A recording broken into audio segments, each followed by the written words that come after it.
Welcome to Atlanta.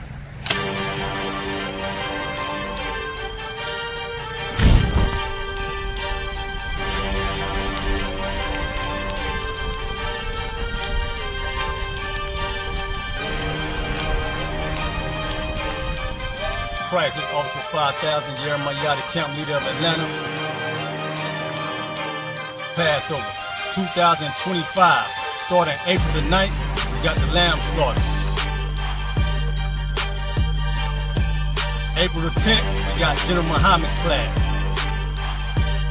April the 11th, we got the black party that's gonna have the Hebrew graduation. April the 12th, in Atlanta, Georgia, the 56th annual Passover, the only Passover under Commander Junior YAHANNA. Our great and holy King has honored us for turning our lives from the darkness to the light, man. There's no greater gift you can receive than to wake up to the truth and then commit your life to saving your brothers, man. Looking in their eyes and seeing their faces and seeing what they've suffered and what they've gone through and seeing the end of it, man. It is a guaranteed seat in the kingdom of heaven, man.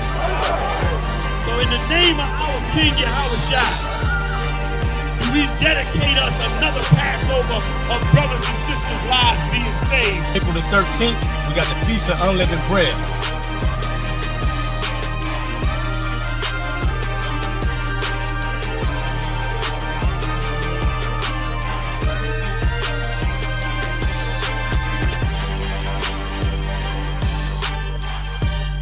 Shalom.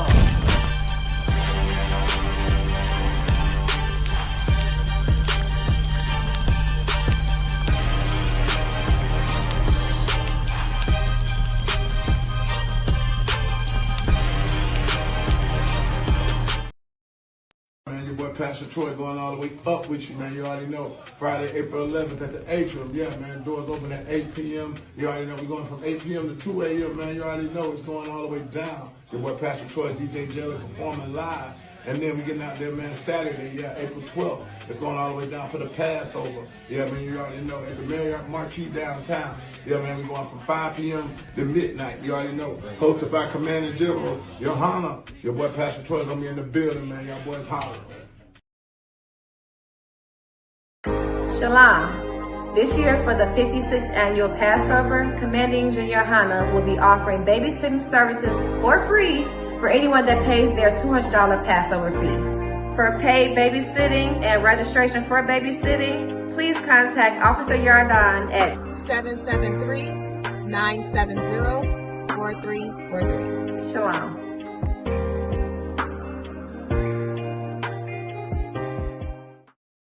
Friday. You already know it's April the 11th in Atlanta, Georgia, at the infamous classic atrium. I.S.U.P.K presents the All-Black Party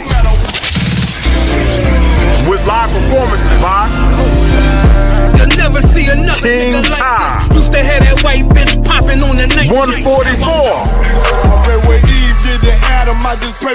Nakawan. Niggas snitching in the act like bitches. That's why we unaffiliated. Sean. If I'm more, right, that's good business. Natazar. We in the game, coach. Fuck you talking, hey? Special guest from China Monet. And Georgia's own Pastor Troy. 8 p.m. to 2 a.m. You already know ISUPK.com. Shalom.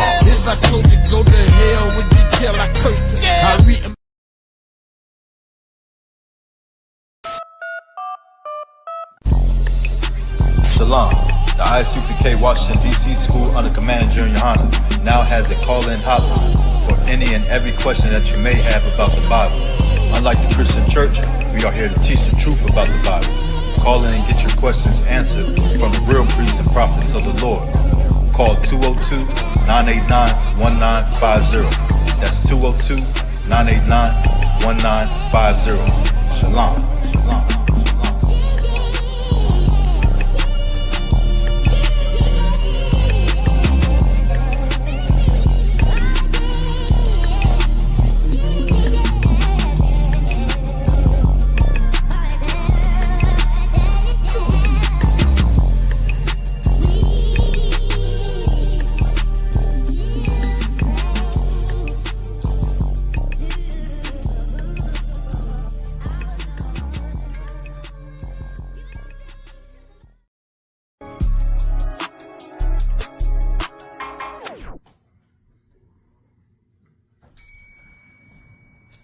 Hey, Snow, you understand? What's going on, Breeze? Hey, Style, what's going on? I don't want. Everything toward. What's wrong? But that Passover demon is something else, huh? How you say that? You'll see. They gonna knock on right there. Oh, shit.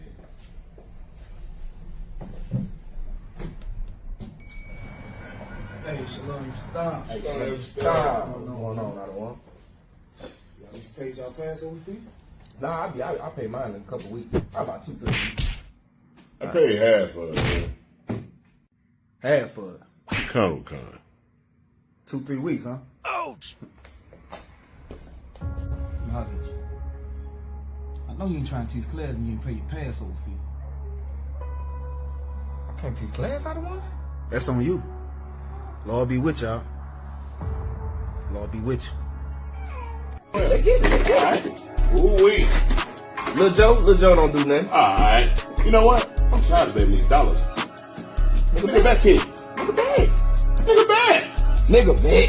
Nigga, back 20. Nigga back. Oh, yeah, watch. It's gonna hit. Oh. No, y'all niggas ain't in there shooting dice. Y'all ain't pay y'all Passover fee. Con, sir. Lord be with y'all. Con. That's on you. Lord be with you. Get your money up. Ooh-wee. I got them new J's for the all-black party. Hey, come check them out. Watch it. Look. Oh, shit. I know you ain't about to bring new J's and you ain't pay your Passover fee. Con, sir. That's on you, Op. Lord be with you. Con. Lord be with you. Damn. Oh, man. Man, this Passover demon been crazy this year, man. Come, sir. Bruh, Osanaga been everywhere. Man, the nigga was in my house. Wow.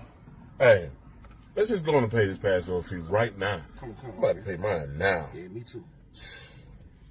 I know y'all ain't about to pay the Passover fee and y'all ain't pay the Passover fee. What y'all waiting on now? I'll take care of it right now, sir. That's on you. Come. Lord be with you. I don't want to come, sir. Lord be with you.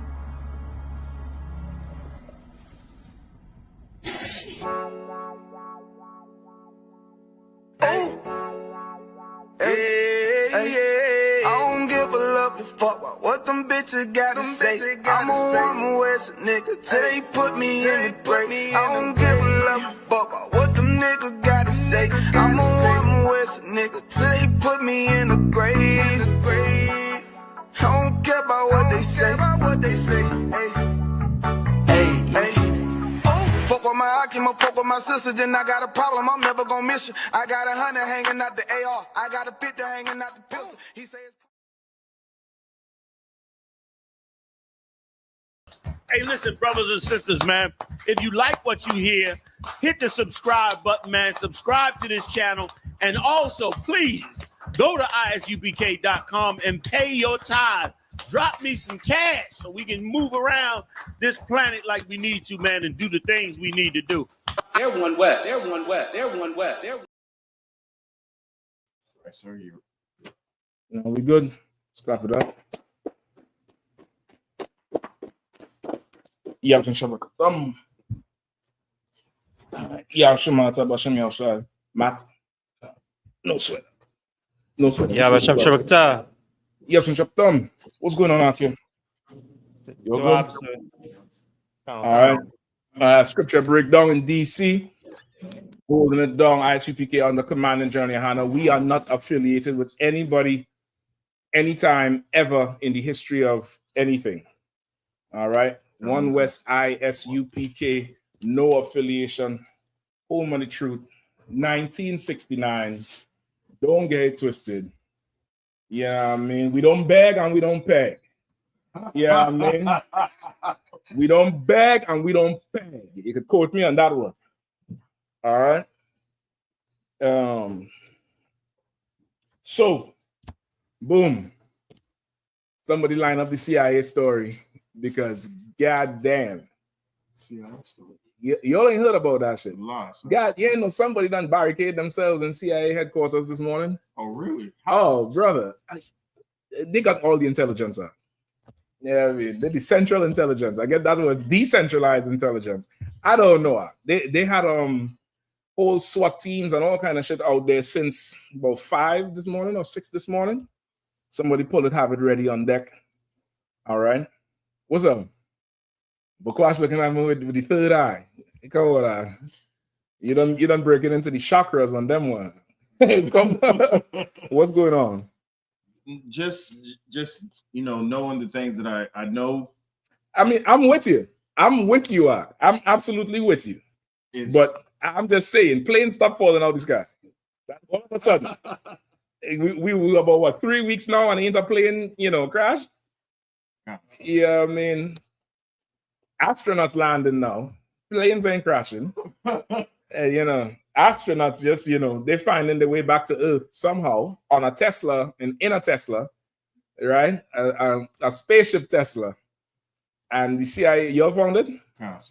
Well, give me a little bit of the CIA story. All right. Also, any questions you'll have, line them up. You all know what we are. We are about 3 weeks away from Passover. Just about? Just about 3 weeks. All right. You all get your things together. Transport, hotels, call the camp leader if you need some help. You know what I mean? Reach out, say something. Because this year, brother, you definitely don't want to miss it. You don't want to be lacking. You don't want to miss it. Want for nothing because of the sake of this brotherhood. This brotherhood is going to, get you through it all. You ain't going to be, without or lacking, as they say, or anything like that. All you have to do is open your mouth and speak. All right? The sooner you open your mouth, the faster problems get solved. And problems you'd realize are just, tests and trials. Usually some demon trying to get you off your game. And that's what we're definitely going to go into tonight if we don't have any more questions. You have any? No, I mean the CIA story. Let's go. Suspect surrenders in CIA headquarters barricade incident. Fairfax County, Virginia. The suspect is now in custody following a barricade incident at CIA headquarters in McLean, Virginia, according to Fairfax County Police. The barricade incident lasted for over 5 hours and ended with the suspect surrendering to Fairfax police negotiators.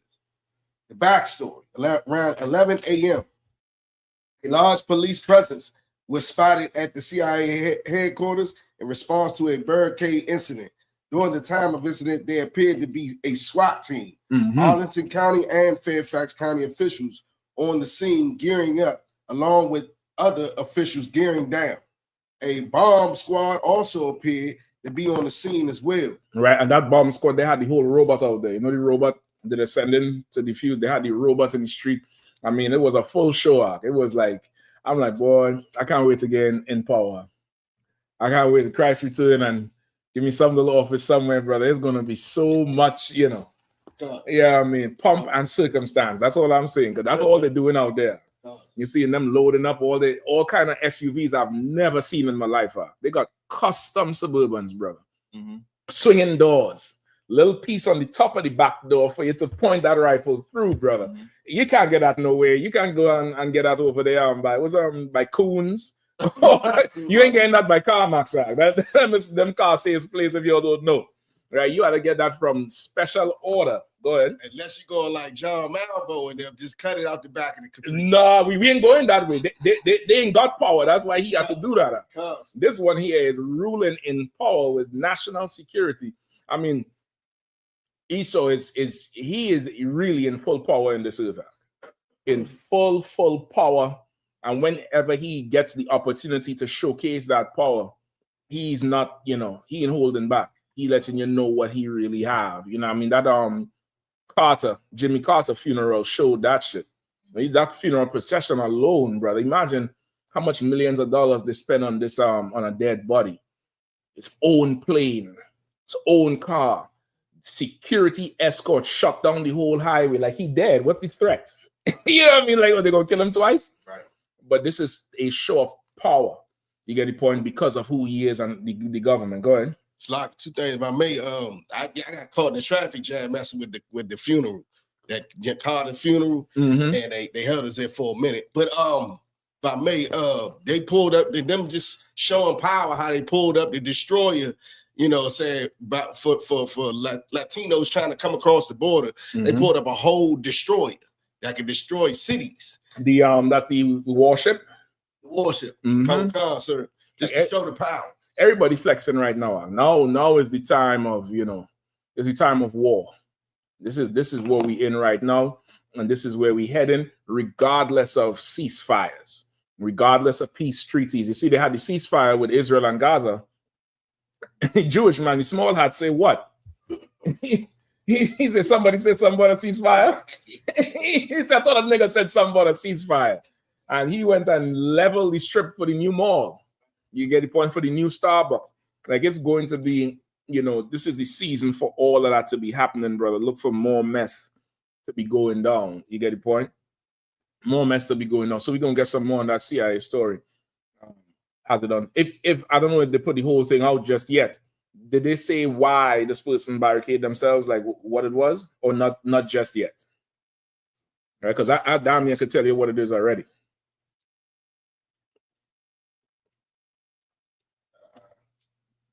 It says the nature of the barricade incident is yet to be explained. I'm gonna keep my mouth shut then. More than likely, it's got to do with that whole Trump thing. More than likely. Do they have a picture of who it is? Nah, sir, I didn't see it. And it's fast. It's definitely a devil. I saw when they put the handcuffs on the fool. Some long haired, long stringy haired, almost red, blonde hair devil, right? Not an immigrant. Give the Lord a hand for that. Give the Lord a hand for that one. That's not an immigrant. You know what I mean? Because all for the last 2 weeks, all I'm seeing is they're parading the black faces on the TV a little bit more than usual.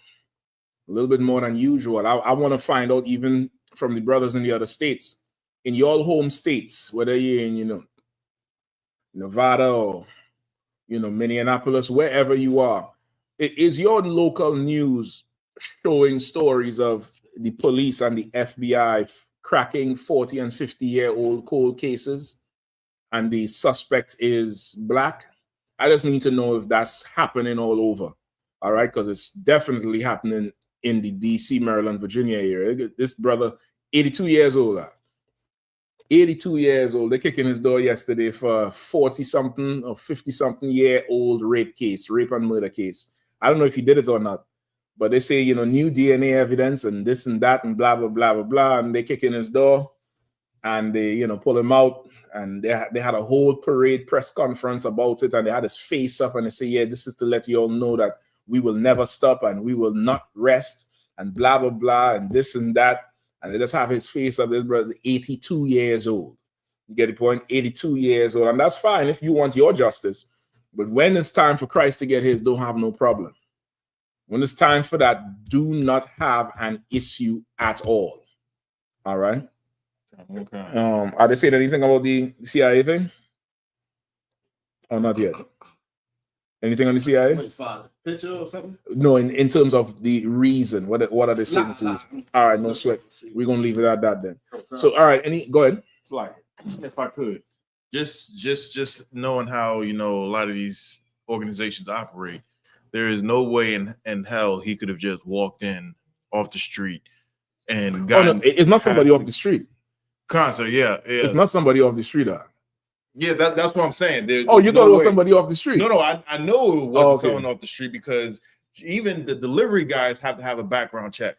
Oh, listen, they say that street there in McLean, just off of not McLean. Is it McLean? Is it McLean area? Yeah, kind of. What's it? Dolly? I forget the street, the cross street. Dolly something or some funny name. They say if you make, because okay, that particular turn is a cross street, a crossroad, the two highways and the crossroad. Let's say you by accident make that turn and go in there. Before you come out, they have to search you. So it's not like you had to make it past the gate. Oh, wrong turn. So stop. You got to get searched before you leave. That's how serious the security is. Damn near it's like when you're coming on 295, that NASA exit. I don't think people get it confused no more, but there was a time people used to take that exit until them guns come out in the ambush. You know what I mean? I don't think nobody go up that NASA exit no more. Go ahead. It's similar to like how the way they have the prisons. Mhm. They'll have a certain distance from the main gate, but they'll say, you know, like once they'll put a big sign up saying you can be searched, but from where you can see you can be searched, right, it's like way back. So it's you like gotta a come half up a to mile. speed. It's like a half mile back, and then once you able to see the sign, you're already past the point of no return, so they can search you. That's not the way this place is. That's power. I ain't mad with them. I ain't mad. But in the kingdom of heaven, if you're not from the 12 tribes and you somehow stumble in front of the gates, oh my gosh, brother. I'm telling the security to go in your mouth. Say, go down in the back there. Pull your molar. Pull the molar out. He got something in the molar, in the back molar. Yeah, I mean, that's this power. That's absolute power they got. And it's absolutely ridiculous. But people is losing their minds and now fully falling into, you know, the demons that going on in this earth. I said it before. The general's been saying it all the way through. This thing here with how Trump is in power, he's no different than any oppressor. But of course, he's flying that white supremacy flag so high. And the traumatic loss that most Christians experience with the 2024 election, with not getting Kamala in there, not getting any Democratic wins, that's who their God really is. Their God is that political power to make money. Their God is, you know, ruling in America, or what they think is ruling in America. And now that they don't have it, their faith is being tried, something ridiculous. And you are going to see, I mean, amazing shit because of fear, because of anxiety, because of stress, because they don't trust in the Lord and they trust in, you know, the white man. They trust in his system, in his government, in his money. They trust in everything. They're saying now federal workers have to get special hiring privileges now because they were federal workers. Nigga, go get a LinkedIn like everybody else. Why you ought to get special treatment? What, because you're a nigga now? So you're gonna see, you know, you're gonna be able to identify what's going on with your people and with the oppressors and with the heathens in America for over the next 4 years, if Christ ain't back yet, because of how Trump is moving, because they're tightening the reins on how this place usually would function. And it's not going down well with a lot of people. So you're gonna see certain things happening. And when you see these things happening, just know this is the Lord moving things into place. All right. Good to go. Any questions at all that came up? I have a question. Come on. If I could. So, okay, so with all the stuff, you know, is going on with the fake Israelite groups and whatnot, I hear people who was close to the situation, or close to the group at least, say, well, I already spoke on this issue, I'm not going to speak on it anymore, right? Is there a time where, I mean, because that seems like it's a sissy way of you know, basically not speaking out against certain things, right? Mm-hmm. Is there a time where if we're bringing something out that's you know, against the Most High, and it's, you know, like this instance, is there a time where we just say, all right, that's enough, this dude had enough, we ain't gonna talk about him? Oh, or yeah, this person is, you know, whatever, brother. Or we just keep on going. You could have called me yesterday. I'll do a whole class on that, should I? Yeah, of course, that happens, Zach. That definitely happens.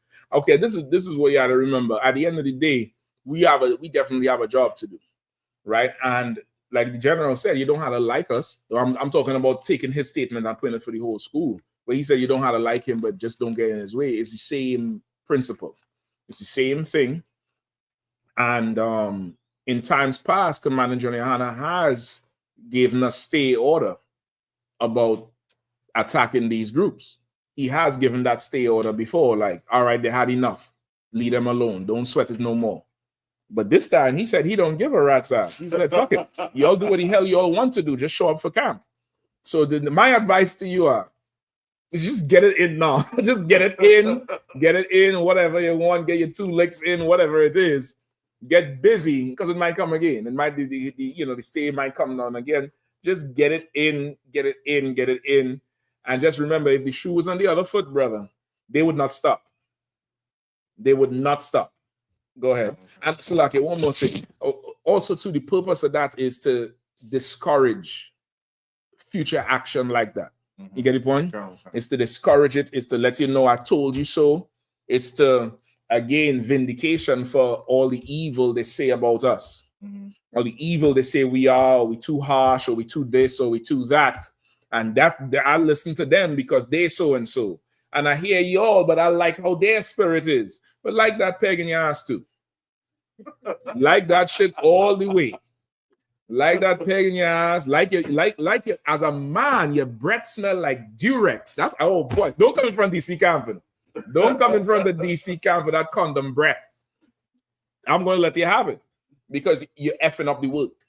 You get the point? They're effing up the work. Meaning every brother and sister, I remember before, not to get too far off topic, just coming in the truth. YouTube probably was, wasn't that big platform, wasn't as big as it was now. There was none of these groups. There's none. I witnessed these groups birth. And there was, for me, I didn't know anything about nothing else. So John 3:16 breakdown blew my mind. You get the point? Okay. Gentiles was like, damn, how you all know this? Because of these groups, a brother or sister coming in here thinking they understand the truth already. And it's worse than deprogramming a Christian. Because Christians don't know nothing. But they think they know something and think they have a breakdown. And you coming in class and precept. Who you learn that from? You get the point? Oh. And then you had to hear, no, that's not what that means. But I know you have a whole cognitive dissonance going on upstairs because you thought he was in the truth. That's because of that foolish pagan bastard. You get the point? Or the other purple bastard or the red and white bastard. You know what I mean? They was around before. Before, I think they broke off before. I think them and GMS was probably it. And that House of David. That was it. And that's direct break-offs from the I.S.U.P.K. Get the point? Really, House of David is. From House of David is GMS, the red and white cats, and everybody else. IUIC comes from GMS. That Nate was with Tahar first. He was with Tahar first, and two of them had a beef. And Tahar used to curse him out all the time. Nathaniel 7, God gonna kill you. God gonna kill you all the time. That was it. I was like, who the hell is Nathaniel 7? I didn't know who the hell that was until the general showed me him. It was one cat and about 2 other niggas. And there was nowhere in that purple. There was nowhere in purple. It was just on the street and trenched in them woolen coats, the woolen, snow in the winter, not the trench coat, the pea coats. It was on the street and that, like looking like Jehovah's Witnesses. Overnight, purple and gold and all this type of shit. You understand? Okay. None of them was they're not in the truth. They don't know the truth. But because of them, the work gets you more difficult because you have to clean up something was deliberately messy. Mm-hmm. You understand what I'm saying? It's like you see an abandoned house. You know you had to cut the grass down. But imagine when you go in the house, it's piss and shit everywhere. You know what I mean? That's like, it's on purpose mess. That's what they have done. You get the point? Okay. So I would say just get in as much as you could now. Use it as an example. Use it as you're teaching. Use it to fish. Use it to tell, to put it out there so other people in the world will know who the home of the truth is. And over time, brother, you're going to be the last one standing as usual. All right? Okay. Give me definition of a demon, all right?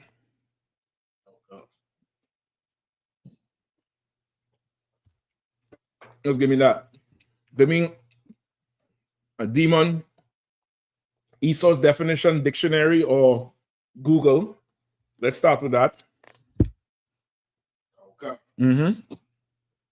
Demon, an evil spirit or devil, especially one thought to possess a person or act as a tormentor in hell. In hell, right? That's what they say, right? The demon is an evil spirit, right? Or Satan. No, what is it? Evil spirit and what? or devil. Or devil. Go ahead. Especially one thought to possess a person or act as a tormentor in hell. One to possess a person or act as a tormentor in hell. All right. So now the Christians will take this and believe there's some evil spirit or something under the ground.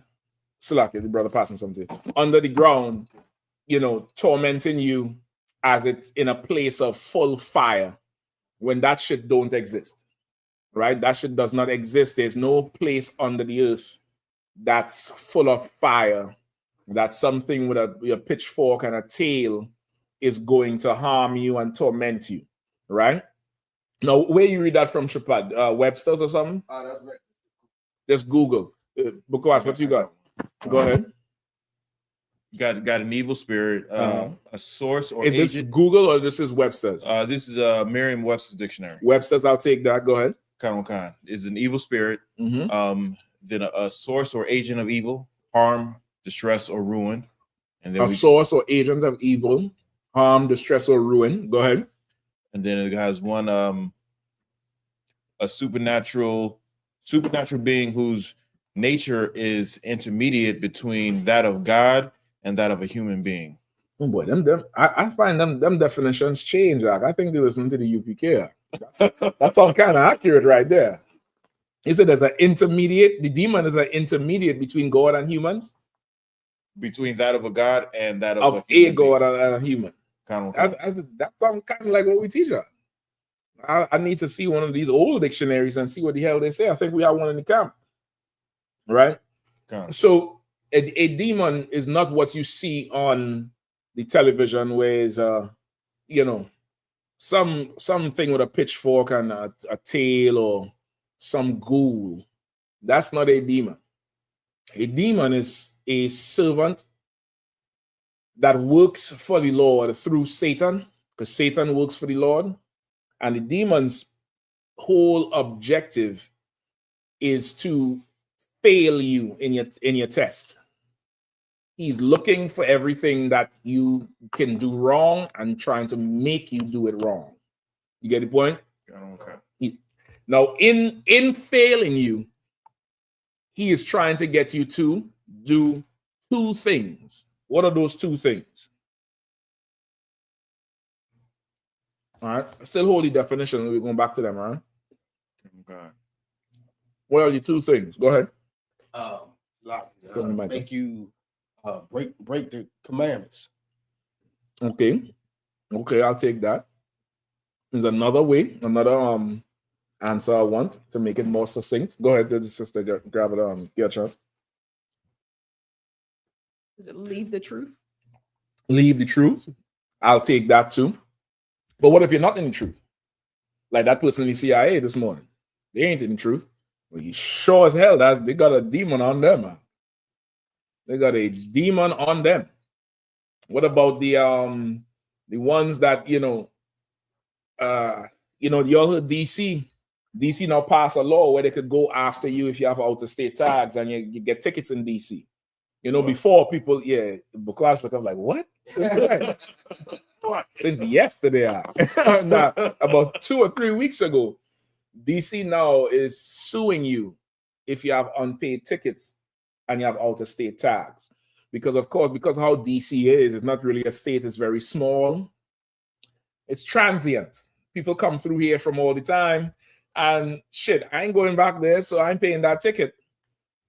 DC now they pass a law in DC that the DC government is going to sue you in court. You have to come to court and they're suing you financially. So the first 3 cases is Maryland drivers, 3 Maryland tags, and I think it come up to $90,000 combined. The lawsuit, right? Combined, not saying 30 each. It might be 50, 20, something like that. They say one of the people they're going after is a notorious speeder in DC and hit this 12-year-old girl, broke her leg, and kept driving. So, of course, they're using that as the pretense to say it's about safety, but this is about money. This is not about anything else. And fine, go after whatever. So, they're saying now that they are going to sue everybody. So now that referencing that person who hit the 12-year-old girl, they were speeding, right? You ever heard the term speed demon? That's where it comes from. There's some people could drive, they drive fast. And this, I'm slowing down. I'm going to indicate to switch the lane. Then there's some people that get behind there and they get a rush from the engine, from the blur on the sides, from the weaving. They get a rush from it. That's a demon, because now you are going to drive faster and faster and more reckless until kill yourself. Or it's taken. Kill somebody else. That's what a demon's job is. To get you to harm yourself. And if it can't get you to harm yourself, it gets you to harm somebody else. You get the point? Okay. And that's how it multiplies. That's how it multiplies, because now you harm yourself, people get hurt. You harm somebody else, now you transfer the hurt you had to somebody else. And now they vexed, they angry. You get the point? Yeah. The brothers in UK tell me they call them Pakis, of course, but the Pakistanis, the Palestinians, the East Indians, the Arab community, they are notorious for killing people on the road with high-speed cars. And they always soup the cars up and drive, ridiculous. They kill each other and kill other people damn near every month. And then if they survive, they just run back to Pakistan or Palestine or wherever and come back 12 months later when the case done gone. So much so that in Birmingham, where the school is in the UK, if you go into insure a car in that area, it's 3 times higher than the next county over because of them Pakis. Not because of us, because of them. You understand? They got a demon on them. Remember, the scriptures say what? Ishmael will be a wild man. Wild means criminal. That's what it really means. Like a criminal, he don't care about laws or rules. And you see them in the desert drifting with them cars, running over, crashing into camels, all kind of shit. Just wild. That's a demon. That's a demon that doesn't care nothing about nobody and anything else. You get the point? Okay. So now just give me the definition again. Anyone you have? Okay. Go ahead.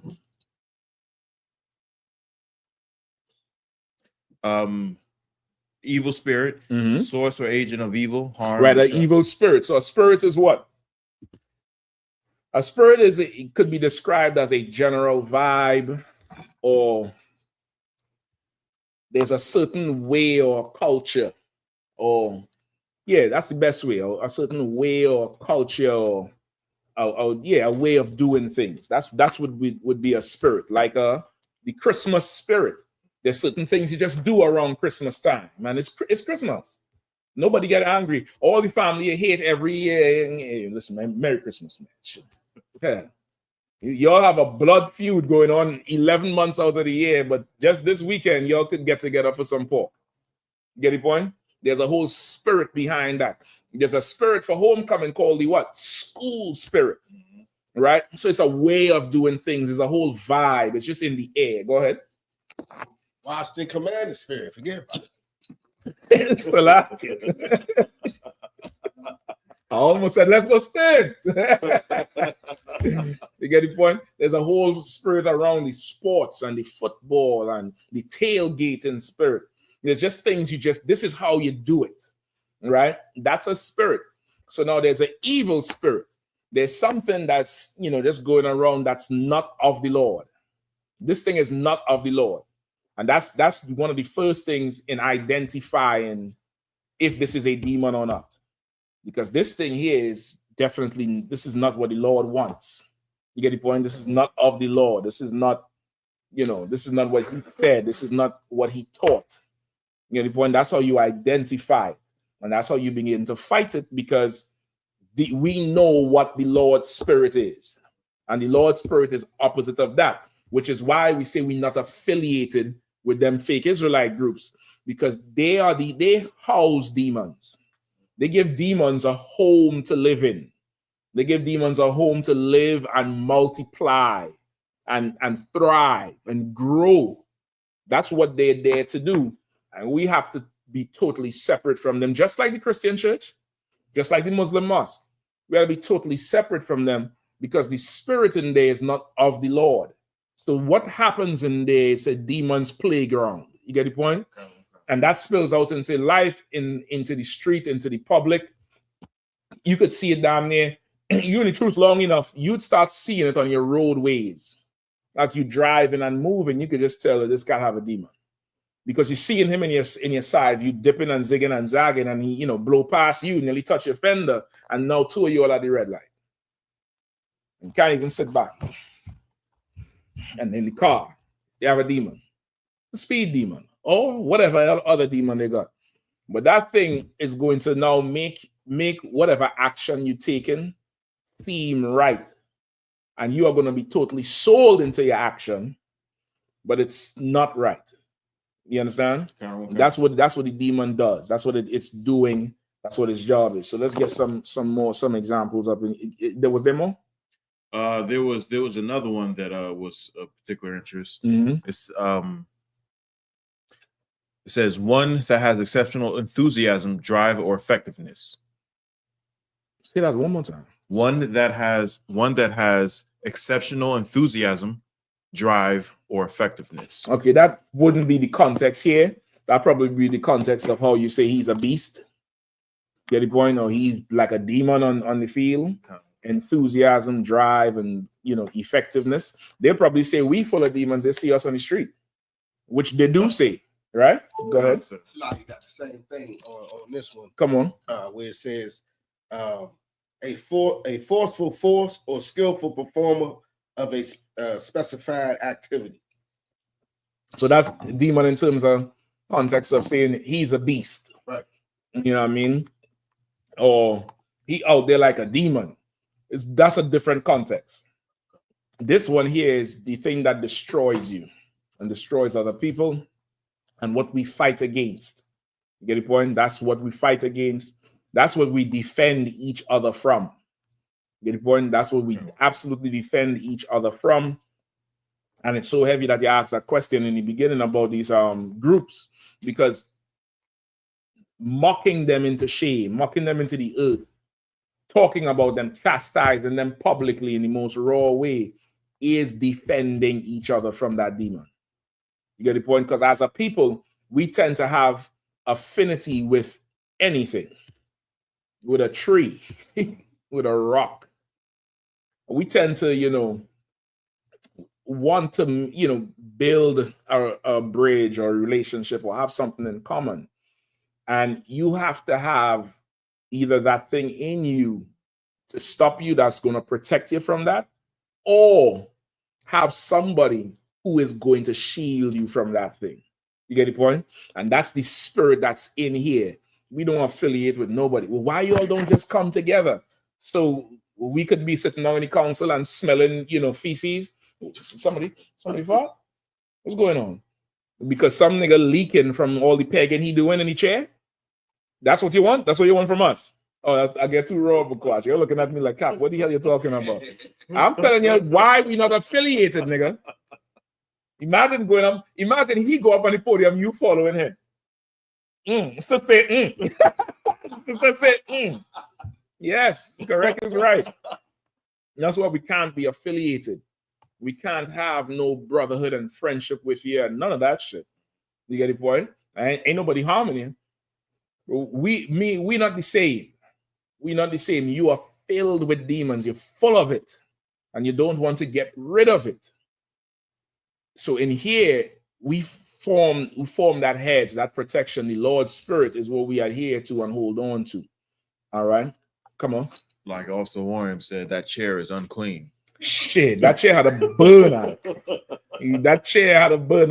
That chair, he sat in and cried and said, you got it out. You got to burn that chair, and you're going to hear things howling out of that flame. Out of the flame, you're going to hear all kind of things howling. Peg, peg, peg. Peggy, peggy, peggy. Out of the flame, out of the fire. All right? Let's get some of these examples, all right? Give me Give me Luke. Hold on. No, not Luke. Let's start with Acts 19. And we starting at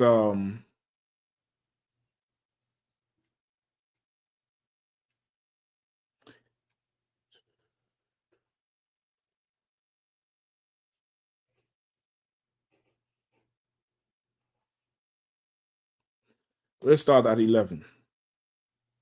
All right. Let's start at 11. Then we're going to get Matthew 8. I think that's what I want. Hold on. Yeah.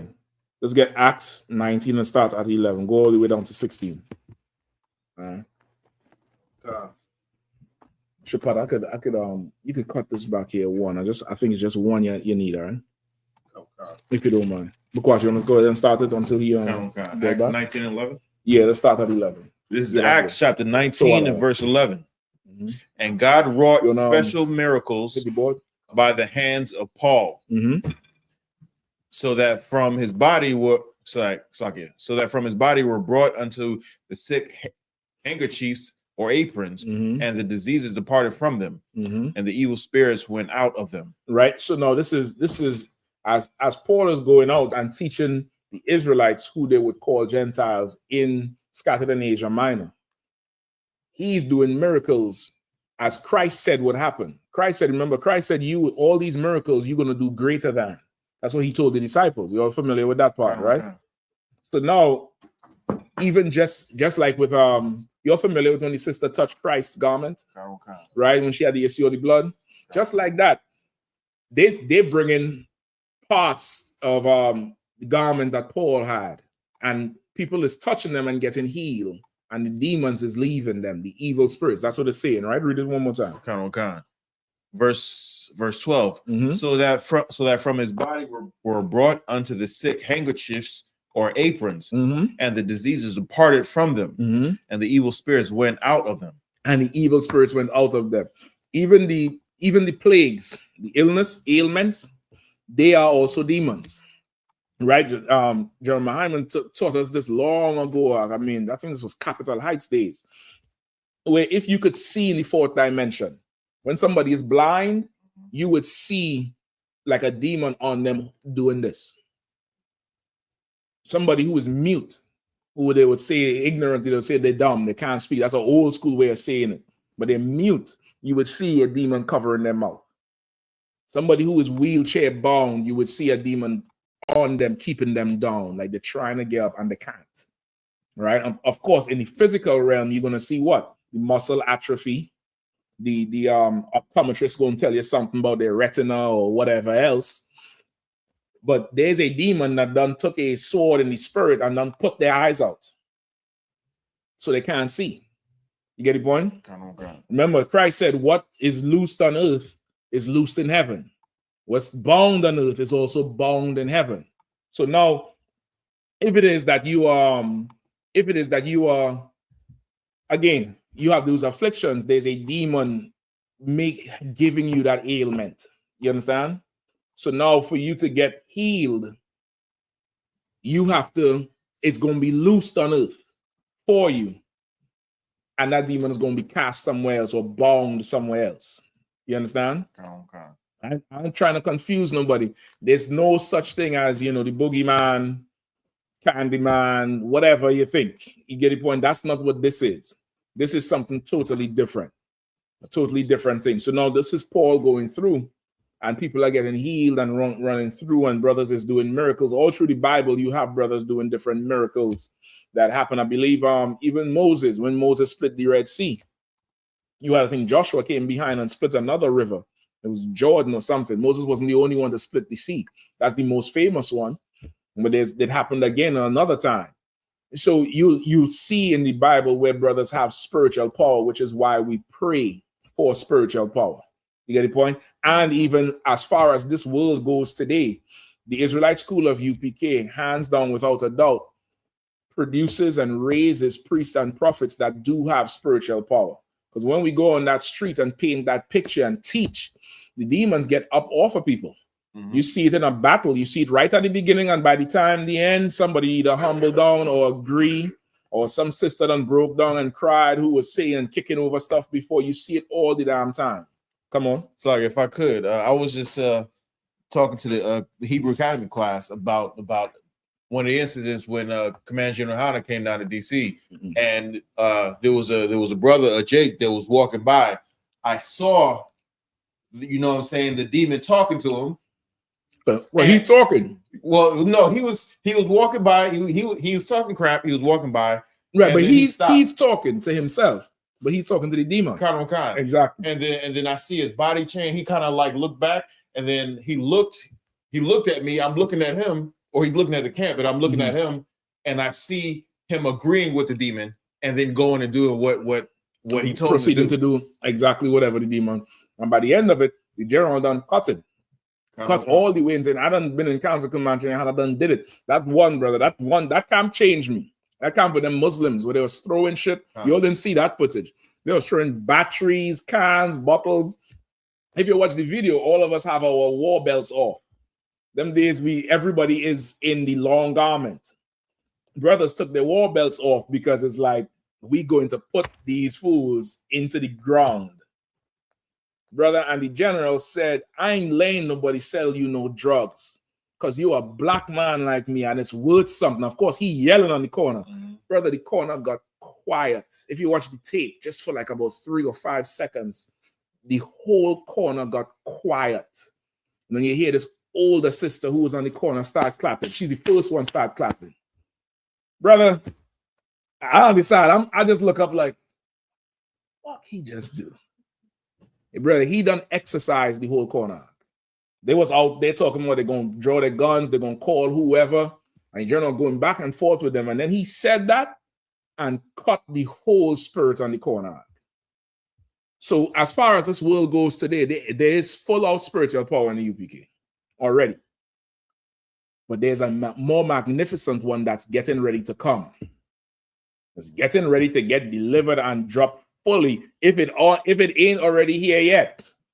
You get the point? If it ain't already here yet, because Christ said it, the Lord promised it. You get the point? So now Paul is on that mission doing whatever he's doing, and they carrying just the garments and moving. And then again, the other side of it is the belief. The people who come in to get healed, they actually believe in the Lord. So now, whatever it is, that's going to give the desired effect. You get the point? Whatever the Lord tell them to do, that's how it's going to be. So if Paul say, who's speaking on behalf of the Lord, yeah, touch this, that's fine. You touch it, you get healed. Benny Hinn and them take that same shit and go on the road with it. They touch the jacket and they wave the whole, them Hamites wave the whole jacket and everybody that's bullshit. Them niggas ain't got no power. You get the point? No power. So let's keep going. Verse 13. Then certain of the vagabond Jews, exorcists, took upon them to call over them that which had evil spirits the name of the Lord Jesus, saying, we adjure you by Jesus whom Paul preacheth. Right. So now it says, then certain of the vagabond Jews, the exorcists. What does that mean? Why I say vagabond Jews? Talking about Sakaris and the candy canes and the... This will be your fake Israelites and your preachers, the Christian preachers who done lost power. Remember, this is after Christ. This is in full occupation. After Christ, the Sadducees and Pharisees started losing power. So this is them watching what's going on in the street with the fake Israelites. And you're seeing it now. These churches are starting to talk this Israelite talk. They're bringing it in, they're filtering it in, but they're losing power. People are asking them questions and leaving the church. They're talking about it. All those are the vagabond Jews, right? And they call themselves trying to exorcise demons like what the men of the Lord is doing. It's watching what's being done and thinking they could do it. And that's a lesson you should learn early in the game. The Israelite school is trained professionals. Do not try these things at home. You know what's one of the hallmarks of being a professional? Who knows? What's one of the hallmarks of being a true professional? Of course, in this context. Anybody knows? I'll give it to you for time's sake. Clark, sir, if I may. Yeah, go ahead. Yahweh Hashem Yahushua Baraka Thumb. Yeah, up there. I was gonna say, being able to take orders. That's true, but in this context, it's something else. Go ahead. Doctor, being experienced in what to do, not to do. You on it. One of the hallmarks is making something that's ridiculously hard look so easy. That's how you know it's a professional. That's how you know. Tiger Woods is a professional golfer. Go try swing that golf club and see how much chunks of the damn grass or the turf you done kick up. Because it looks so easy, right? It look, you can just go take up that shit. Look, 4, and you just swing. You might have to go see a chiropractor. You might just have to. You get the point? It makes it a professional makes something look so easy. It makes a fool think he could do it. And then the fool goes tries it. And he gets angry because how can't I do that? Because you're not a trained professional. You're not trained. You're not trained. That person was trained by other professionals for years, submitted every member of the body to whatever that profession is. You're not the same. You can't do it. But of course, these vagabond Jews, these fake Israelites, they now seeing what the men of the Lord is doing, and they want to go do it. Go ahead. Read it again. Verse 13. Please. Then certain of the vagabond Jews, exorcists, took upon them to call over them which had evil spirits the name of the Lord Jesus, saying, we adjure you by Jesus whom Paul preacheth. Verse 14. And there were 7 sons of one Sceva, a Jew, and chief of the priests, which did so. You see why I say this is also your Christian preachers? Because this was a chief priest. You understand? This was like, your Creflo and all of them, but they done fell from grace. They're not as esteemed as they was before, like in the time of Christ. Afterwards, they done fell so much from grace because of the work the men was doing, just like today. Creflo before, Eddie Long, what's the other one, the big face one? Swallowed nigga, T.D. Jakes. T.D. Jakes was, shit, I remember him on Oprah with the books, brother. That nigga was like the Pope, he was like the nigga Pope. No? Shit. Them niggas done fell from grace. They done fell from grace. They done fall. They're down on the gutter now, and they're not so highly esteemed.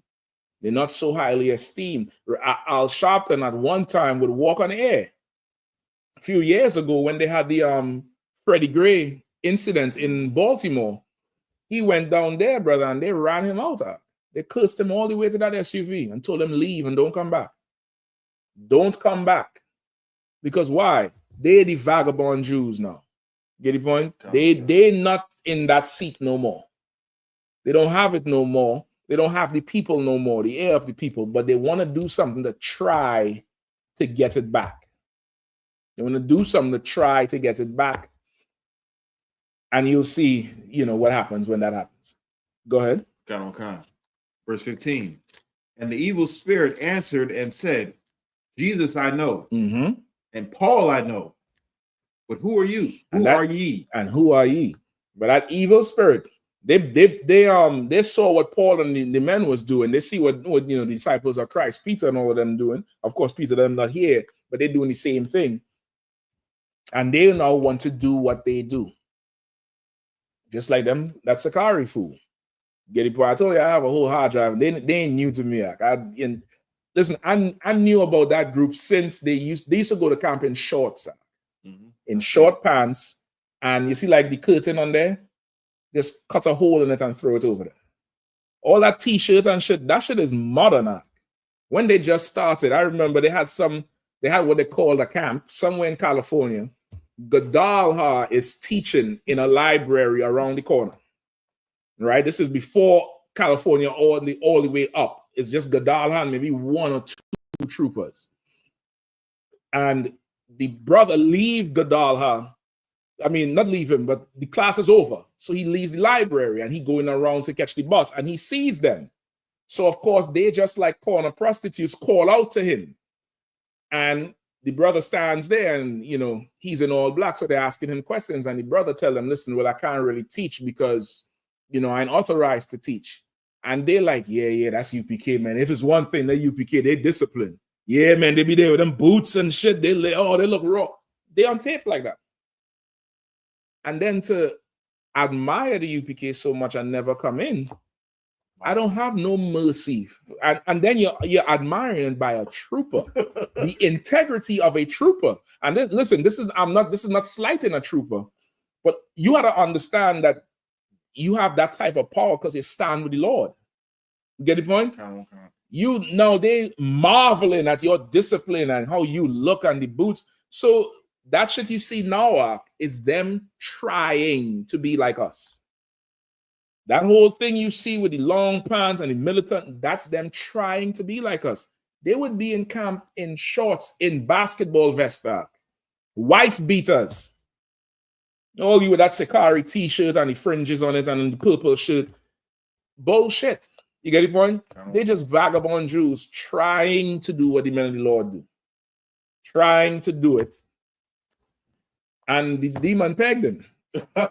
That's, you know, the demons say, so-and-so I know. But you assume the position. Go ahead. Lucky by me, I noticed so much the other camps out there, the fake Israelite camps, they always going off of something that the white man does, a Jewish man. Like that Sakari crew or whatever. They wear the fringes on the four corners of their pants. Like if they call that fringes, that ain't fringes. You know what I mean? Okay, not so much that they follow the Jewish man. What you want to focus on is they're not following Command and Journey. That's it. Like anything else it's accurate, it's true, but it's not zeroing in on the root of the problem. The root of the problem is they are not following 1 West I.S.U.P.K. 125th Street, Harlem, New York since 1969 under Command and Journey. They're not following that. They rejected that. And now the demon is having his way with it, with them, with everybody else. You get the point? Especially in a time like now where the demons in the earth is rampant up. There's so much going on. There's absolutely so much going on. Y'all heard about that East Indian girl who done gone to DR with some white boy. The white boy I think he done killed her. I don't care what nobody say. I think the father told her not to go with that white boy. And she disobeyed him because, Daddy, we are free. We in America. You can operate the Dunkin' Donuts by yourself, Daddy. And went to DR with the white boy. And that's why the father said, listen, man, hurry up and declare her dead so I could collect this insurance money. You get the point? Like they saying, call off the search. We ain't trying to, she drowned. The bitch drowned. Just give me the insurance money. The demons is in the earth. It's rampant. It's going all the way through the earth. So now if it is that you can focus in on the spirit of the Lord and the house of the Lord, brother, you're going to be a part of a circus. You're going to be a part of it. You're going to play a role in folly. And you're going to play a role that you would have never, ever imagined that you would play a role in. You would never have imagined that you would be in this thing that everybody is going to see. But you're going to star in it. You're going to be a huge star. Big star. And you gorilla, big old gorilla. And that broad dropping plastic in your regions. It's a lot. Trying to hold it together. Broad dropping piles in here. Salaki. Come on, Bakwaz, let's go. Verse 16. Mm-hmm. And the man in whom... No, let me ask you this question. As the demon talked to them and say, Christ I know, Paul I know, but who are you? What's happening? What do you see? I see Trey Rags in the red shirt. Who's Trey Rags? Who's Trey Rags? The dude with the red shirt with the glasses. It's like, what you trying to get into? And he's raising his fist. I feel it. Like it. Listen, you would see the same person who they call over, just talking to them. If you were looking, if you was an onlooker, you would see the Christian try to talk to the person on the street. And they say, I know them Israelites. I know Commander YAHANNA. Who are you? That's what you would see. You're not going to see, you know, the exorcist with the bitch head backwards and she throwing up. You're not going to see that. All that is Hollywood theatrics. You get the point? Okay. What you would see is, you know, they thought they'd make that movie Exorcist and convinced everybody that's what a demon looks like. You see demons all the time on Love and Hip Hop.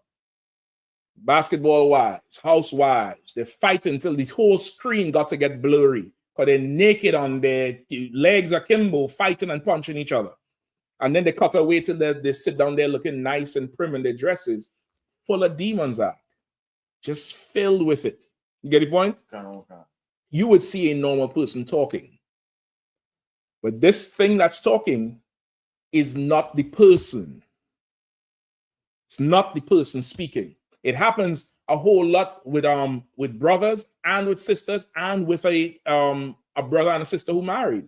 Sometimes the argument, you're not talking to your spouse. You're not. You think you are. You think you're angry with that person. Brother, that demon is who you're talking to.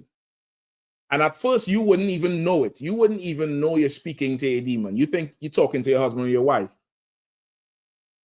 And after, you know, you don't get a little time, you get counsel, you start realizing, okay, this is how I had to deal with this person. This is how I have to do this because I can't argue here because this is a demon I'm speaking with. Now I have to task this demon with certain things or do this or counsel, whatever it is. But sometimes that happens. It happens with your kids. It happens with your kids. You're talking to the kid and where you get that from? Say that again. And you have to run them through an exercise to get the demon out. And sometimes you say, so why you do this? Well, you could have did this. Why you did that? And run it back to them until they see their ways and now they're fine again. It's like the demon done left. You're laughing because you're seeing it now, right? That it happens. It happens regularly and normal.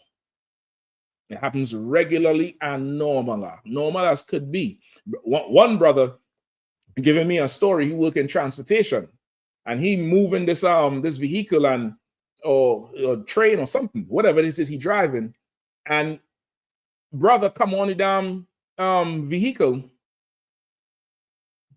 Got a pistol on him, draw the pistol on some other brother. The whole thing had to stop. Everybody evacuate. Then he passes by the brother and say, hey, man, I apologize for pulling this pistol. I didn't mean it's just something personal with me and him. That brother got a demon on him.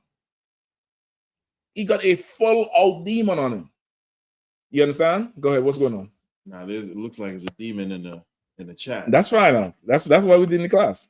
A devil demon. my favorite kind. Do you have a question or something? Lie, sir. I was going to read the announcement, but that's a devil, so I ain't going to pay the attention. No sweat if you say so. All right. So it's going to you're going to encounter it. So you're going to encounter it at times, right? Let's keep going. I don't want to jump ahead. Keep reading. Verse 16. Mm-hmm. And the man in whom the evil spirit was leapt on them. Hold on. And the man in whom the evil spirit was leapt on them. Leaped on them. And overcame them. And prevailed against them. So that they fled out of that house naked and wounded. This is where they get the exorcist scene from. Remember that first exorcist, I don't know if you all remember seeing it, when she whooped the priest's ass, threw them through the window, and run them out the damn house.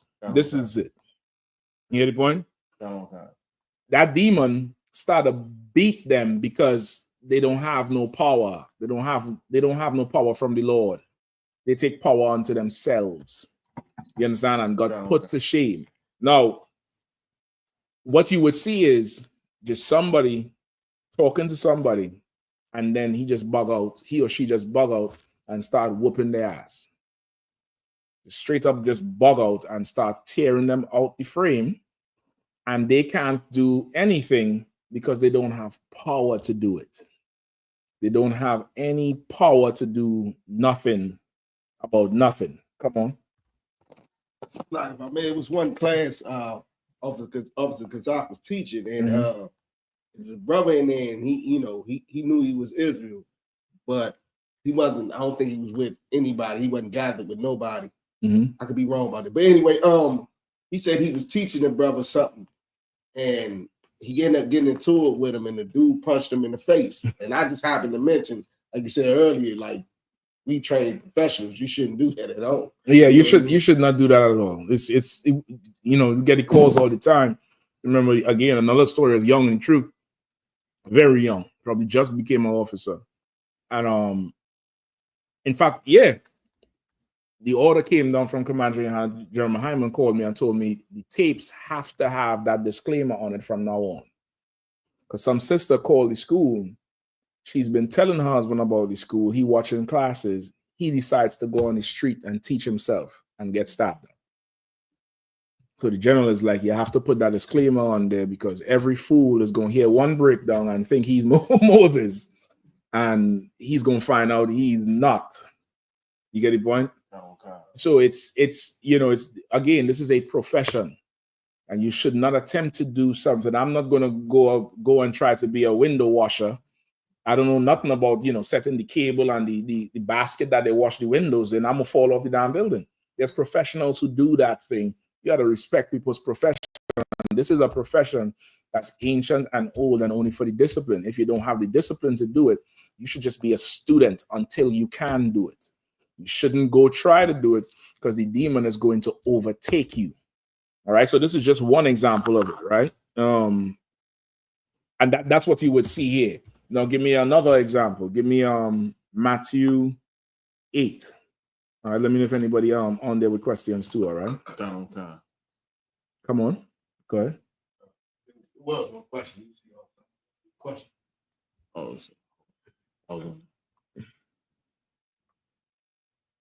lie. Yeah, it's about demonology. You see that? So what's the question? Officer Albawadia Bangad asked question, Ottawa. The book of Demonology by King James, is it official? I just heard about it. Okay. It's not, if you're asking when I say it's official, I'm thinking if you mean if it's like a book we use to teach, if that's what you're saying. It's not a book we use to teach per se, but it would be good for you to know about the book. It's a book that King James actually wrote. It's his book, but it's not like how he wrote the Bible. He didn't write the Bible. He paid for it to be translated. It was translated under his authority. Let's put it like that. He wrote that book, I think, Demonology. And a lot of people who try to discredit King James, they call him a sodomite. You all heard that? They say how he was a sodomite. They say how he was into witchcraft with fairies and all that type of stuff. And they reference this book. And now I have never read the book, but I've heard two very credible sources reference the book, which is Tazariak and Dumgabar, who's in the UK. And they both said the same thing. In the book, he talks about a witch should be burned to death, like the Bible says. Like witchcraft is evil, familiar spirits, all that is evil. He talked about how a man should never be a fairy. You ever hear people describe effeminates like fairies? Okay. He talks about that. A man's masculinity should always be, preserved and should never be a sodomite and all that thing. So and that's in there, right? And now I've never read it personally, but you could look at it and check it out and bring the questions and ask it if you want to, or reach out to those brothers and see what they're saying more about the book. But I do know it's a book that he wrote. All right. Good to go, sir. No sweat. Where we at? Matthew, hold on. I think there's 3 accounts. It's in Matthew, Mark, and Luke. Let me see if it's Mark 5 that I want. I think the one in Mark is what I probably would want to. Hold on. Yeah, give me Mark 5. Where do you want me to start, sir? Start at 1. Kind. It's Mark 5 and 1. And they came up, Slakin, and they came over into the other side of the sea, into the country of Gardenes. Mm-hmm. And when he was out of the ship, immediately there met him out of the tombs a man with an unclean spirit. Right. And this is, again, a man he has demons on him. And they met him in the tombs. What does that mean in the tombs?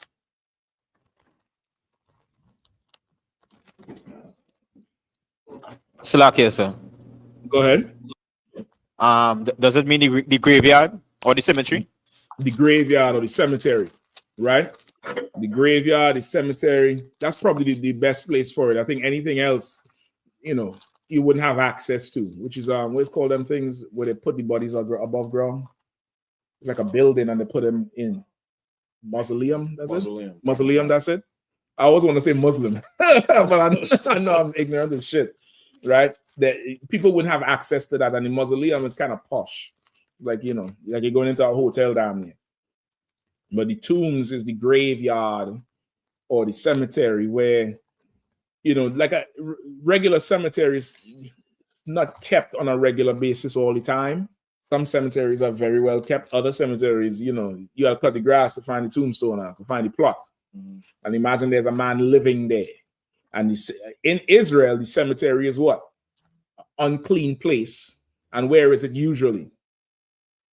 On the outskirts of town. Outside, far away, because it's unclean. You don't want. It's not like how the white man put his cemetery right next to the church today.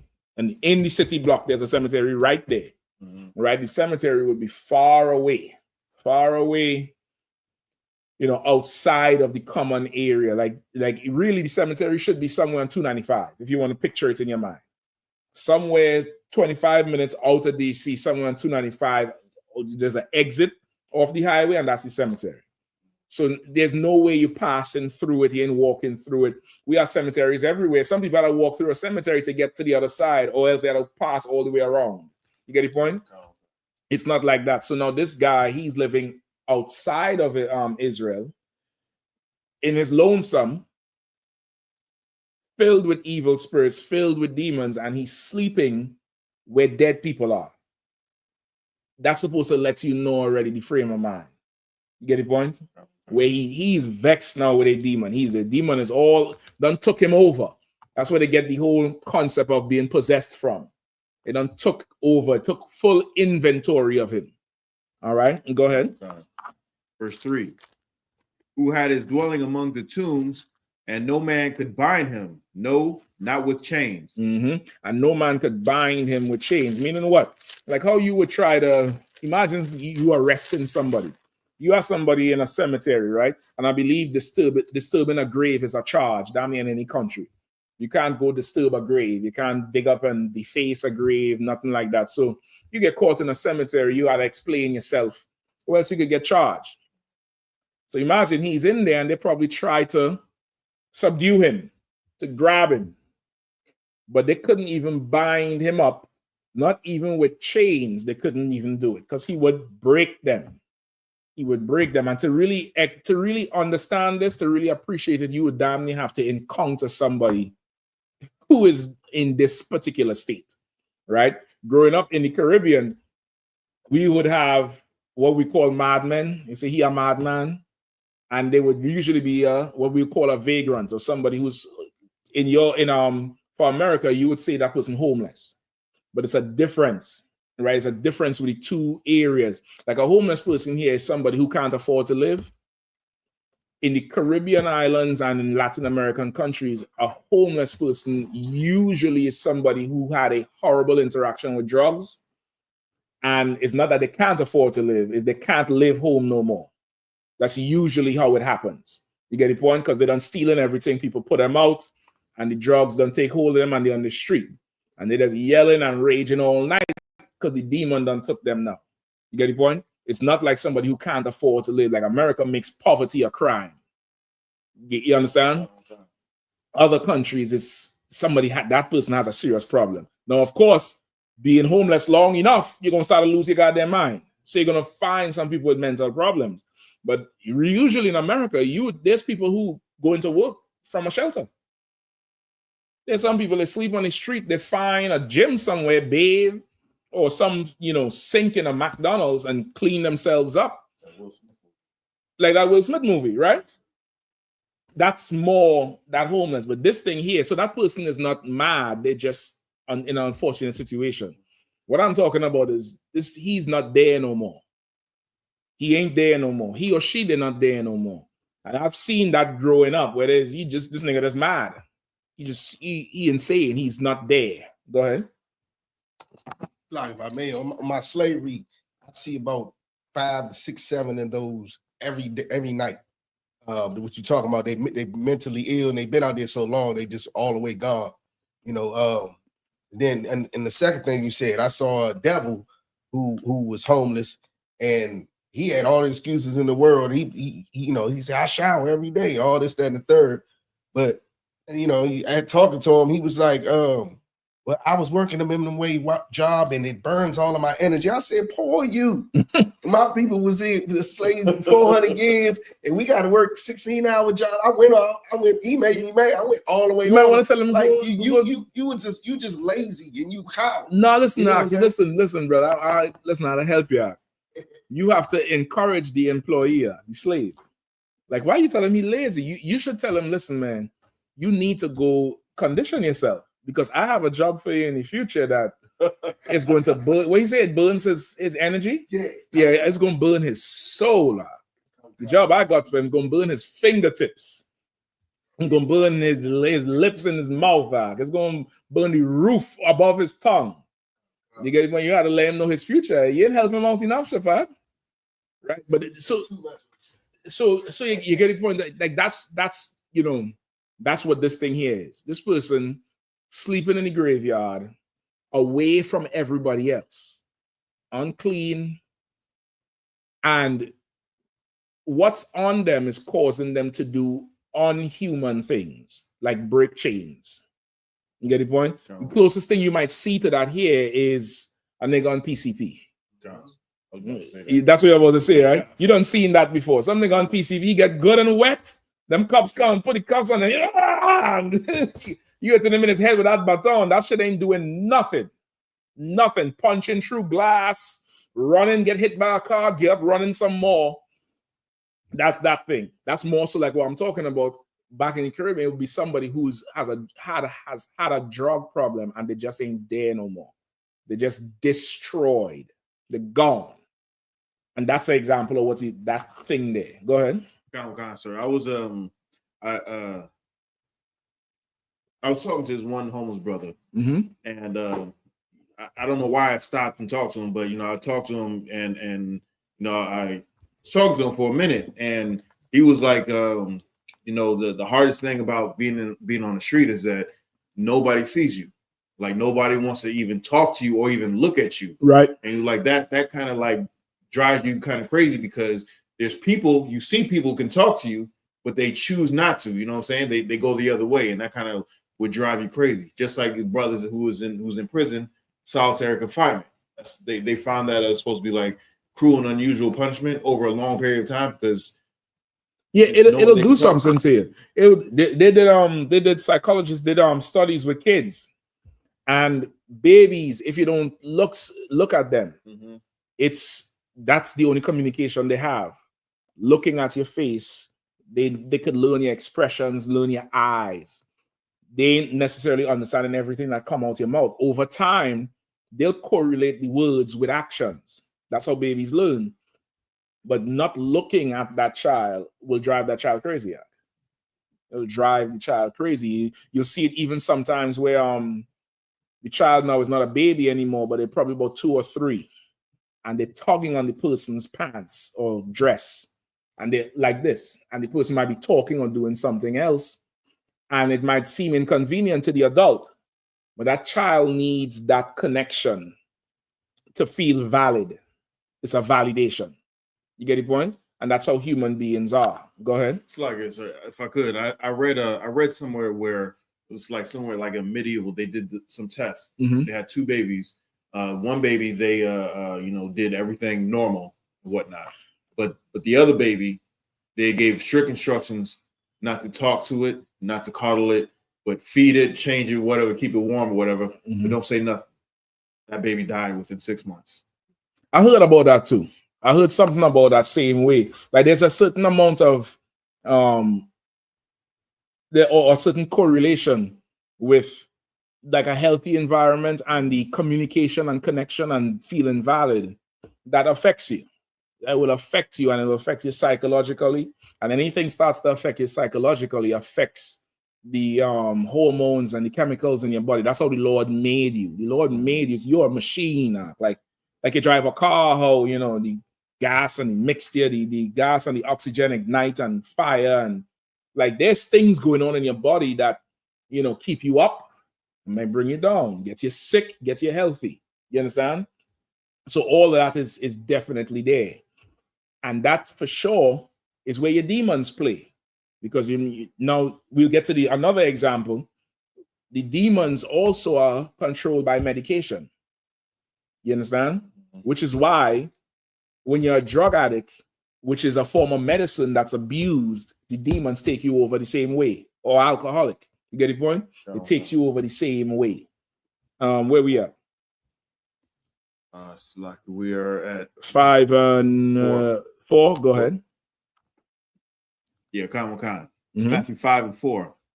Because that he had been often bound with fetters and chains, and the chains had been plucked asunder by him, and the fetters broken in pieces, neither could any man tame him. You understand? So now they done caught him and bound him up in chains, and he done broke it.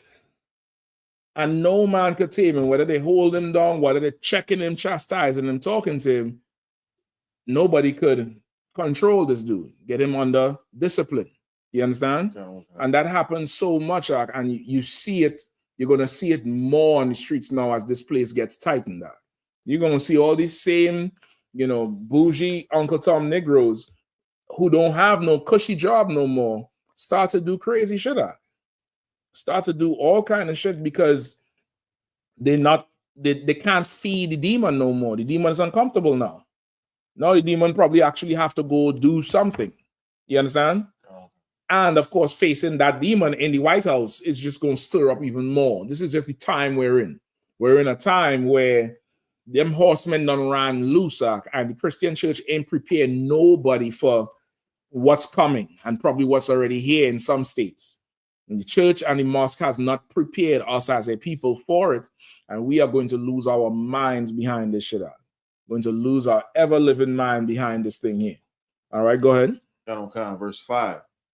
And always, day and night, he was in the mountains and in the tombs, crying and cutting himself with stones. Right, which is why they try to subdue him. So he railing and crying, yelling. Like you don't see that too much here. But, back in the islands and in them Latin American countries, hearing some crazy man yelling is kind of normal. You might see it with somebody who drunk, like an old drunk, wino, and he does. But I'm talking about this nigga cussing and yelling all night, all day, raging, punching himself, taking up a stone, hitting himself, all day. Go ahead, I'm gonna come to you. So I think we're probably gonna say the same thing, but there's two brothers in particular at camp that you just describing exactly who I think I know one of who you're talking about. You taller brother, kind of. And then there's another brother who just sits, Indian style, and then every once in a while he'll just start yelling. Going, yeah, kind of. Yeah, it's definitely the tall brother. John Sharma know him from before he got on the streets. I remember at camp, John Sharma is like I remember he called me, said, "Shaq, I know that cat right there." He said, go give him a bottle of water. And I went and give it to him. And the brother would take it and he would just go on by and move. And every now and then he had the episodes. And he's like, that's what he explained to me. Like, you know, America is going to, you know, grind you up as fine as they could. And then come back for you and stomp you some more. You see, these brothers and sisters on the streets, like, it start off with being homeless, not being able to afford some shit. But then you just never be able to come back up.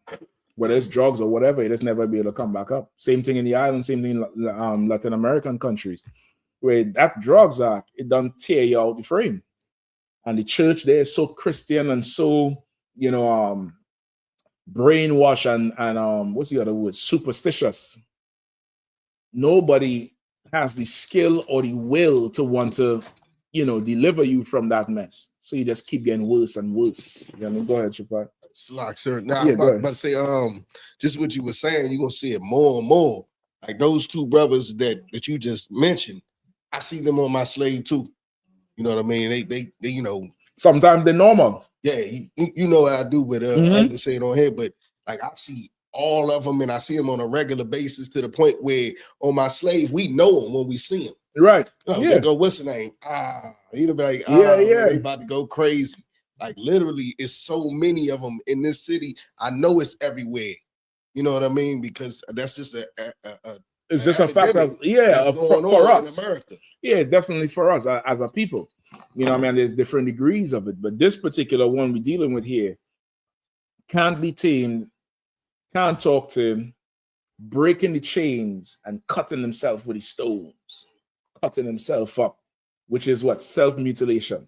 And right, the psychologists have that as a form of depression, a form of trauma, right? A symptom of trauma.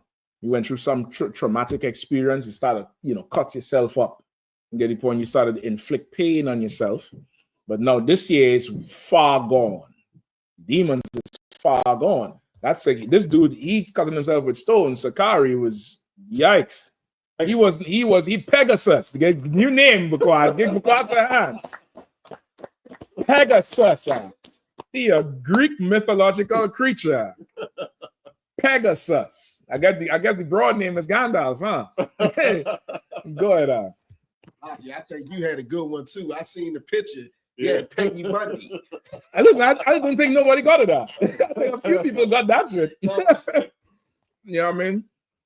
Like that's a demon on you. That is a demon on you. That cat there, full of demons. He probably cried every night, or before this even come out. He probably would cry. If the brothers who was around him start talking, they probably say he'd distance himself and go somewhere else and cry or do some old weird shit because he done this harboring them demons out. Just harboring the shit and starts to now harm himself with the shit. Go ahead, let's keep going. Verse 6. Mm-hmm. And when he saw Jesus afar off, he ran and worshipped him, and cried with a loud voice and said, What have I to do with thee, Jesus, thou Son of the Most High? I adjure thee by God that thou torment me not. What is going on here? Like if you was witnessing this, what would you see?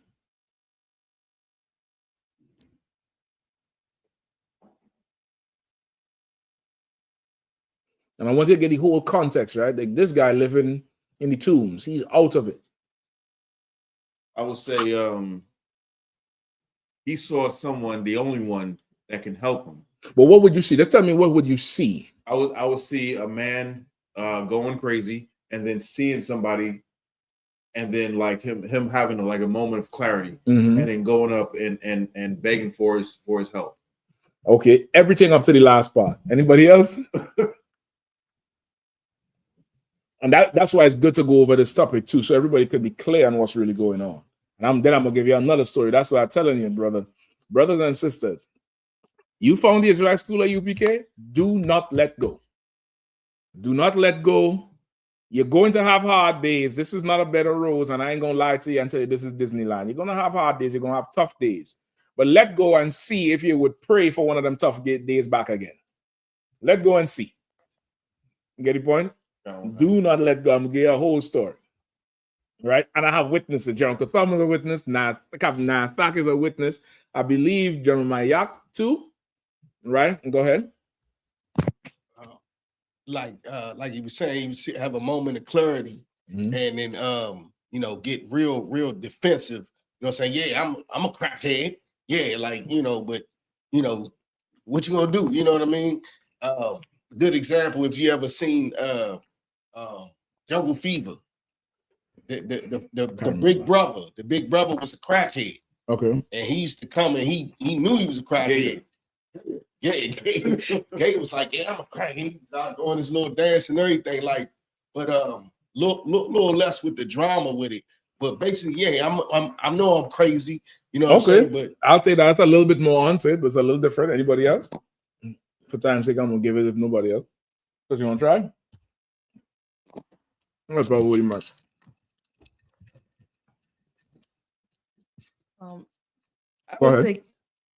I was thinking maybe the man saw Christ and was like, what are you doing here? Like, can't you be somewhere else doing something? You want it now? Yeah. You all forgot what I told you in the beginning. That's the demon talking to Christ. That's not the man. He dropped the mic. That's more on it. Read it one more time because go ahead, sir. It's like I think Trinidad may have. Go ahead, Trinidad. Go ahead. Yes, sir. I can say for me. Go ahead, up.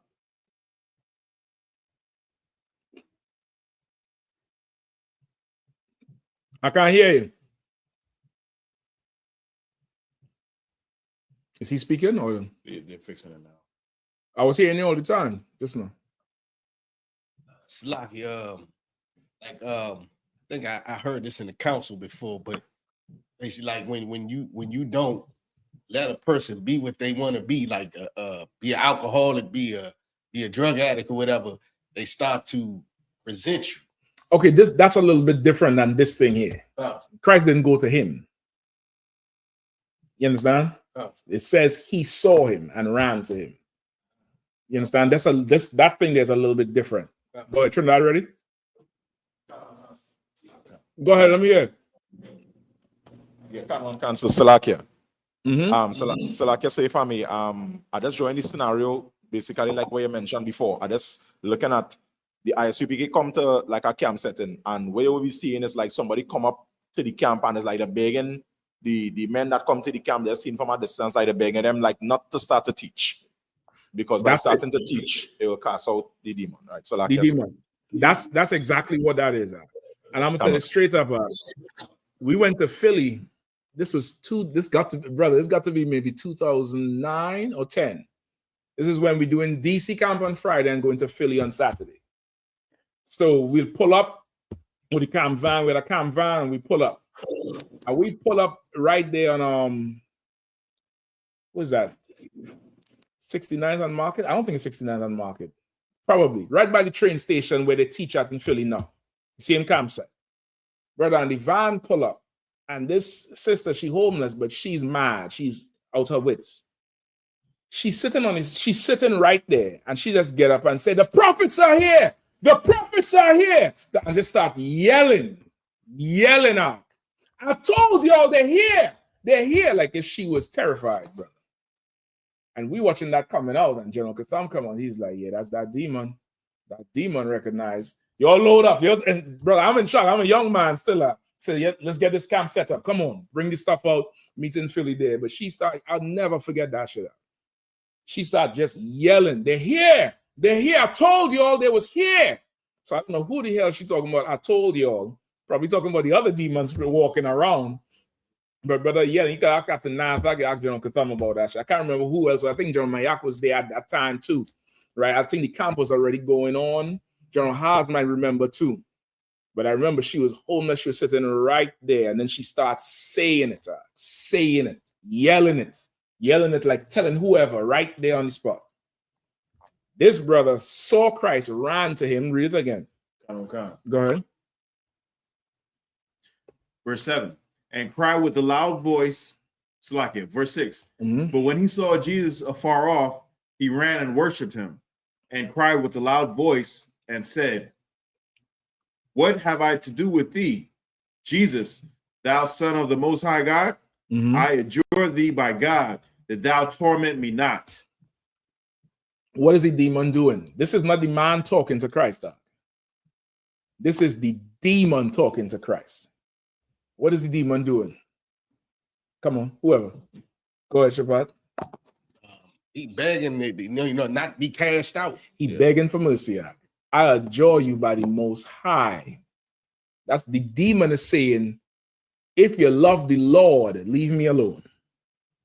Let me be. Why are you here? What have you come to do with me? That's what the demon told Yahushua. Christ didn't go to him. He saw Christ and is like, let me go make peace now. Because Christ I know, Paul I know, but you peggers, we don't know y'all. We ain't know none of y'all. I don't know what the hell you dealing with. You get the point? This demon, he knew Yahushua. He saw him. You get the point? Keep going. Verse 8. For he said unto him, Come out of the man, thou unclean spirit. And he asked him. That's what he said unto him. Yeah, concert. Right? That's what I'm saying. He said unto him. Christ said unto him, Come out of this man, you unclean spirit. Who's Christ talking to? The demon. The demon. Get the point? He talking to the man. He talking to that demon. Christ is starting to check the demon and tell the demon what the hell to do. Go ahead. Verse 9. And he asked him, What is thy name? And Christ, that's Christ talking, right? That's in red. He said, What is your name? Go ahead. And he answered, saying, My name is Legion, for we are many. Now you see why the chains is broken. Now you see why he cutting himself with these stones and being a whole wreck. Because it ain't just one act. Look up legion. Just type in what legion is by definition.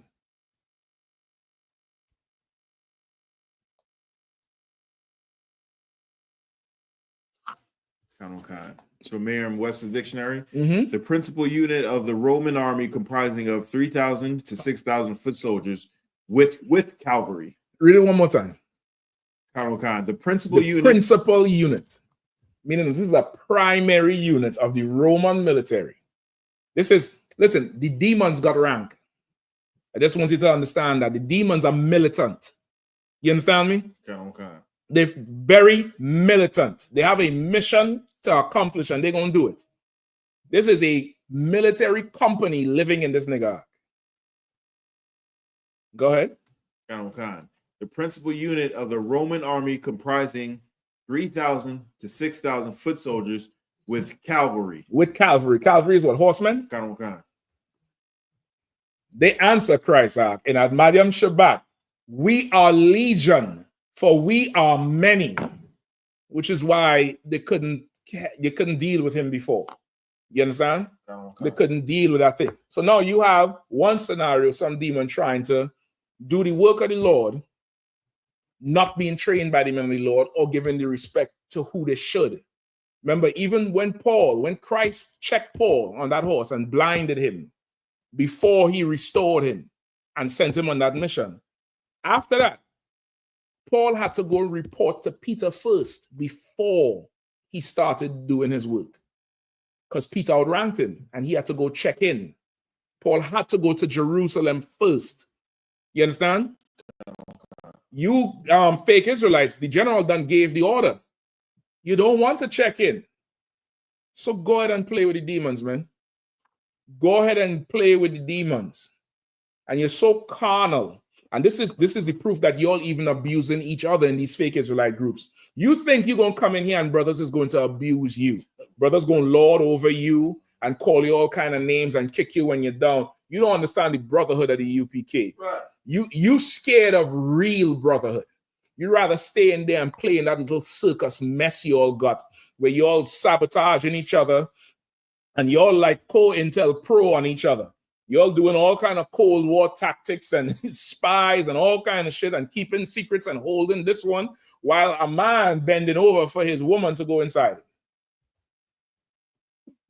I know that girl, she's mentally scarred. I'm telling you straight up, she's not right in her head. She's not right in her head at all, dealing with that fool there. Like, you would prefer that thing. Go ahead and handle that. Handle them demons, brother. Handle them demons. We'll continue to teach about you. We'll continue to do it. The demon said, we are many. Go ahead, Shapat. She was already an exotic dancer. So she was already, scarred in so many ways. Who? Oh, the broad? Yeah. No. I know what the hell I found, and I thank the Lord. I couldn't imagine coming in through today with the internet and so much input and so much hearing, so much. I'd probably be so goddamn confused. I feel sorry for y'all. You know what I mean? I empathize with y'all, man. That's why I like to give you coming in through. I give you all the fighting chance you could get. I want to see you swing and beat them demons, boy. I'm gonna give you everything you need because I know I got it. But boy, I did not come in the truth hearing no other breakdowns are. Like, I remember looking at the camp and thinking an angel was talking to them behind the camp that I can't see, because they would read the Bible and break it down, and I'd be like, damn, this shit is so clear, and I couldn't understand how the hell they know this Bible. So I could imagine today you just seeing men on the street teaching, and you think this is like, learning to change oil. You can just learn it on YouTube. All right, then. Buy the pagan kit. Amazon Prime, straight to your door, straight to your front door. Let's keep going. Sorry, sir. It's a question online. Let's go. It's from Ira Banyamyam. Mm-hmm. Like, sir, if I may, how did the demon know the Lord? Excellent question. How did the demon know the Lord? Because Christ is the King of the earth. Remember, in the beginning was the Word, and the Word was God, and the Word was with God. Christ was with the Most High from the very beginning. These demons know who Christ is. Christ had power from the Lord. He was with power. He was power, and he was with the power. They recognize that. Let me give you an example that you'll better be able to understand. It's a little bit unfortunate that we have this example. Street party going on in one of our communities, right? Some shit happen, altercation happen. 2 minutes later, the cops pull up. Everybody in the best behavior. That's that. Get the point? Okay. We understand a certain power that Esau has when he show up. Everybody straighten up for the most part, right? That's that. If Young Jeezy pull it up in a song. White Ford Taurus pull up, everybody run. Ford Taurus leave, everybody come back. You get the point? Just now think like that. But now it's Yahawashi. You get the point? Salaki. It's Yahawashi. God damn. So don't worry about it. I done ate it all out. Salaki. Right? Think like that. That's what it is. That's that thing. Let me give you another example. You have brother have kids, live with kids. He out the house, he going to camp. The kids driving the woman crazy. That door unlocked 2 hours before they think you're coming home. And you come in there, they hear the bass in your voice. What does everybody do? What you used to do when daddy walk in the house or your uncle or something when you was young? You straighten the hell up. What you all been doing? Oh, I was just about to sweep. I'm washing these dishes. Yeah. Oh, you came back. Hey, what's my favorite color? You start cupping please already because you recognize the authority that person has. It's very normal and natural if you could understand the dynamic in everyday life. You get the point? It's that thing. That demon now recognize. The demon ain't recognize mommy. It happens all the time with women. That's why they lose their mind with the kids. Because she's just not scary. She's not scary. She's built to attract you, not to, put fear into you. Brother, you come in, brother. Just your face, just your look. You bass in your voice. Everybody just get in order. It happens. You get the point? them demons recognized Christ. They had they knew who he was and they knew what he can do. They know he had the power to hurt them. They knew that thing and they yielded to him. Now, if the demons could recognize Christ, how in the fuck you gonna question the I.S.U.P.K? How are you not gonna say, well, why we had to join you? What the demon recognized Christ at? You can't? No problem. I no sweat. Keep going. Verse 10. And he besought him much that he would not send them away out of the country. Now there was right, and this demon, and he said he besought him, right? Who was the he? The demon. So why is it a he when they're legion? Because someone's in charge. Somebody is in charge. Come on, because you give him, you're bringing it home. There's somebody in charge. There's order even with the demons are. They're legion, but they have a liege, which is the person in charge of the legion. You get the point? Okay. He's begging Christ not to send them out of this host. Why? Because they're having so much fun with this nigga. They having fun. He hurting. He's sleeping in the elements. He's sleeping out there in the elements. They don't even worry about it. That's the demon. The demon is like, stop this car, let me get the fuck out of here. You get the point? He's sleeping in the elements. He out there stabbing himself, hearing the person probably crying on the inside. That's a whole other aspect of it. It's like how Esau gets even more aggressive when you beg and you whimper. You get the point? Oh, it's okay. They do it with kids a whole lot. When the kid is crying, I'll be good. That always break my heart. That Elijah McCain one, the brother who has autism. And he said, I'll be a friend. And they're choking this brother. And he said, I'll be good. He telling them I'll be good, and they still destroy them, man. Because they're full of fucking demons, brother. And imagine that's in you, destroying you, and you pleading with this demon on the inside. And they having fun tormenting you and doing all kind of shit to you, and you're doing it to yourself physically, and somebody looking at you will be like, damn, the Christians will avoid you. You're like, this brother full of demons or this sister full of demons, and you wish you had the power to just get them out. That's why we pray for spiritual power. That's why we live the way we live. That's why our life is so much more of a no than a yes. We ain't open-minded. We ain't doing all that shit. You think some brother in here could end up like that fool? For what? Like, no, think about this. God damn. You have the license to have as many women as you can handle. As many women as the general give you permission to marry, brother. And that's not enough for you. You still need somebody to hurt you. And this is how sick it is. She's not getting no pleasure from it. So this is all about you. Brother, that's a strong demon in that fool. Strong demon in that idiot right there. And the rest of them. The rest of them, this full of demons. And everybody else, you know. P. Diddy, T.D. Jakes, Eddie Long, any preacher, USA, Caribbean, Latin America, any Christian preacher, any imam, full of demons are. Horrible demons. Go ahead. Verse 11. Now there was there nigh unto the mountains a great herd of swine feeding, and all the devils besought him, saying, send us into the swine, that we may enter them. Right, they took a vote. One of them was begging Christ to not do nothing. The rest of them say, hey, send us over there. Right, there's some pigs over there. Right now, and this is where the Christians or the Muslims, I think, use this as justification for the pig is unclean. This has nothing to do with why the pig is unclean. The pig is unclean to eat. You could have a pig as a pet. You could have a pig as a pet.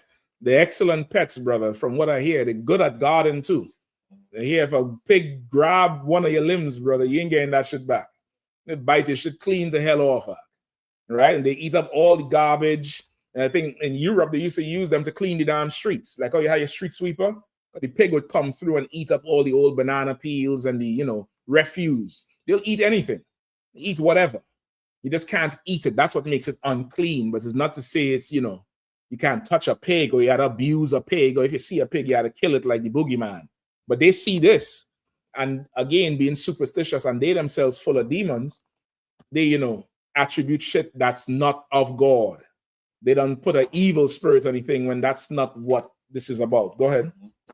I used to listen to this one rap CD, one of the skits. The dude was explaining to get rid of a dead body. All you had to do was throw him in a trough full of pigs. He'd be gone in seconds. They'll eat anything. Anything. Worse off is one of them wild boars. You done. You done. The bite will look when you're getting infected. Right? If you survive. Right? So they beg to go into the pigs. Go ahead. Kind. Enter into the swine, and the herd Slakia. Verse 13. And forthwith Jesus gave them leave. Mm-hmm. And gave them leave. What does that sound like? Another military term. Another military term. You had to get leave from your post. You understand? Kind of. Like these UPKs in the full spirit of the Bible.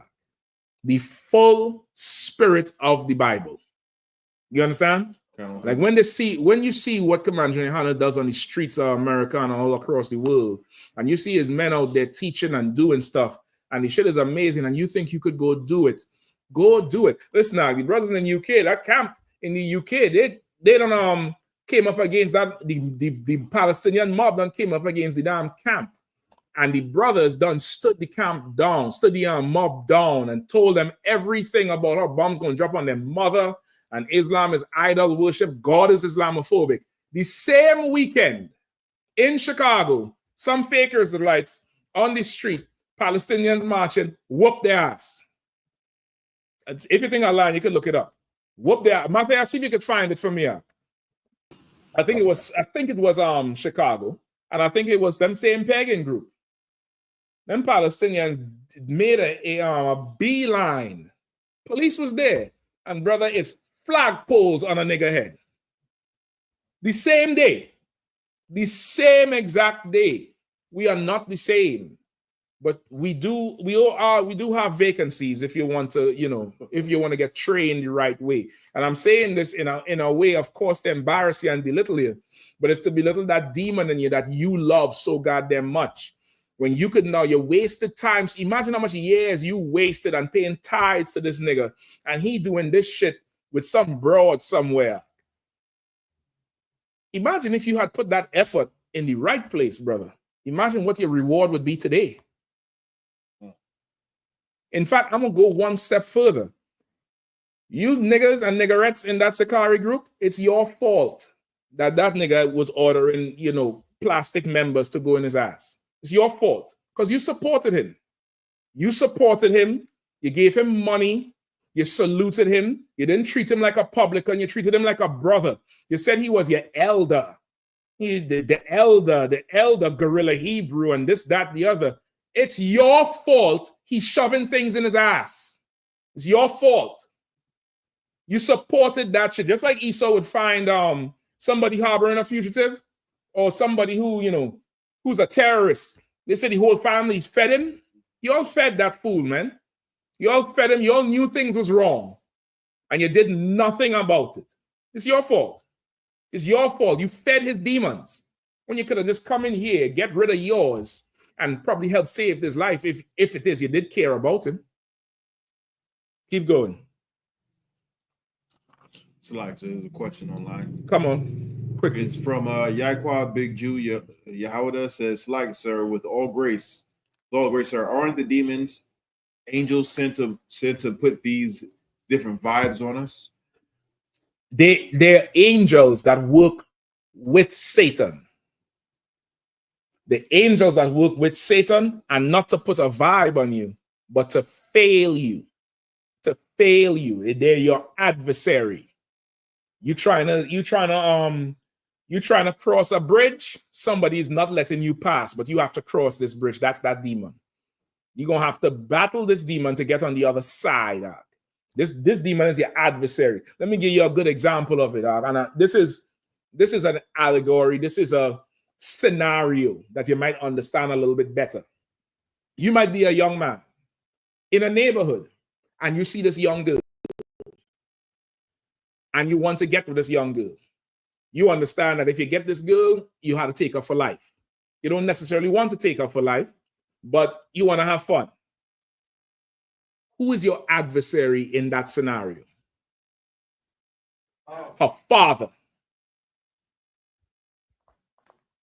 Why this nigga don't like me? Because you're trying to fuck his daughter. And he talked to you a certain way, and he scrutinized you. Why? Because he's trying to fail you. Because he don't think you worth his daughter. In that scenario, he's your demon. He's bothering you. He's tormenting you. He's telling her every ounce of shit about you. Look at this little faggot you bring here, man. That's who you want? All right, shit. When he asks you to buy the peg and go in his ass, you know what I mean? That's that. This is somebody who wants to fail you and make sure you fail and make sure you always remember failure and will always be there to remind you of how much you're a failure and put depression on you and put, feelings on you. And before long, you'll be in a whole spin cycle. You'll be sitting down with brothers and sisters and you'll start to have scenarios in your head about things going on around you that don't even exist.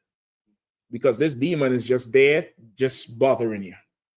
It's bothering you. That the brother in the tomb, you know how he ended up in the tomb? Because Legion is telling him nobody don't like him. And you better just go off and be by yourself. Go off and be by yourself. And they can't convince him enough to commit suicide, so they convince him enough to harm himself near to it. So cutting himself up. Cutting himself up and beating himself and yelling and crying, and he can't sleep because the demons is on him. So now he's tired and weary, and the voices in his head so loud, or her head is so loud they can't even hear. You ever see sometimes the crazy people that walk into the street? Sometimes they ain't even hearing shit going on. They ain't hearing nothing going on because of the noise that's in here. Now, take that and put that in every one of these fake groups everywhere. And this is not to say you're going to come in here and be rid of the demons. You're going to come in here and you're going to realize you're at war. So now you're equipped to fight back. That's the difference. It's not like you're coming in here and, you automatically free as you walk in the doors. Now, for the first time in your life, you realize you have been in a fight and you've been getting your ass whooped. Before you come in the truth, you weary, you tired, but your preacher tells you that's life. You got to work hard and this and that, which you do have to work hard. But you didn't know there was a legion whooping your ass for fun. And then you come in here and you straighten up and you lift your head up and you start talking and you start changing how you look, how you talk. And brother, you start fighting back. The worst thing is to not know you're in a war. You're taking punches, you're taking blows. But you don't even know this is war. You think this is life until somebody say, young man, you're in a war. Start fighting. And you engage now.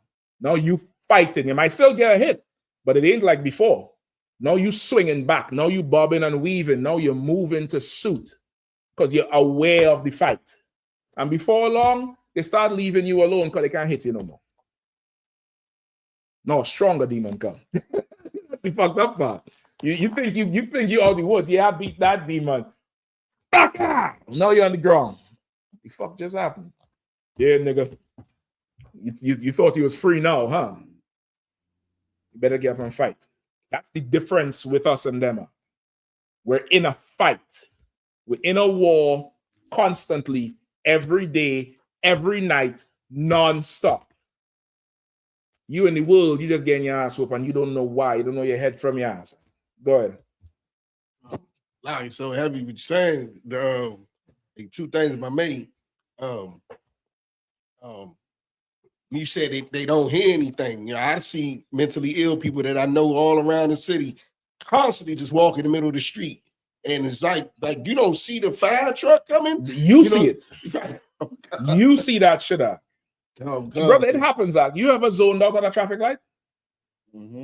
Why? Nobody in the car, right? Nobody talking to you. How the fuck you ain't see the light turn green? Because you basically having a conversation with yourself. You somewhere else. You somewhere else until you get snapped out because the nigga in the back, motherfucker, move! Run!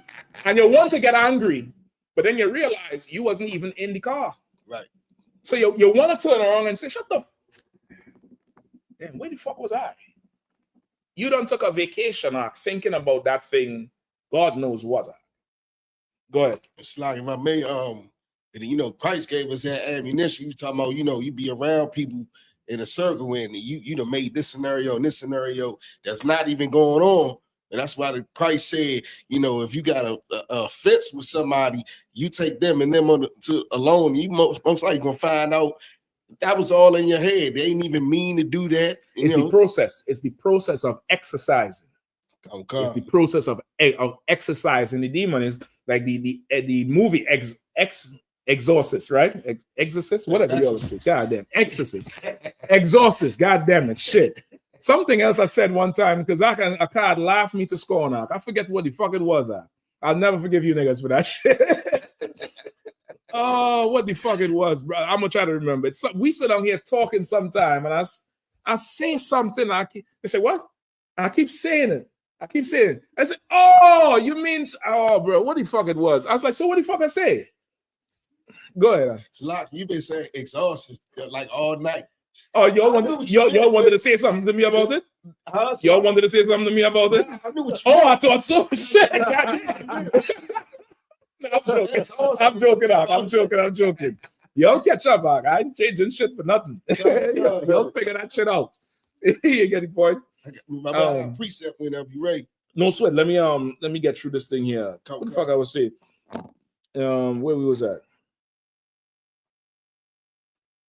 Let's keep reading, right, real quick, because I want to get you one in the apocrypha before time is up. Can you take it from him, please? We was on. And he be verse 12. Give me 12. Verse 12. And all the devils besought him, saying, "Send us into the swine, that we may enter into them." And forthwith Jesus gave them leave.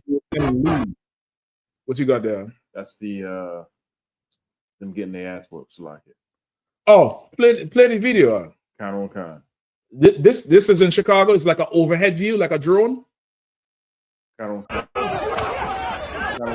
Chicago. I'm not sure. Hold on, let me see what I can. Can you pull it back?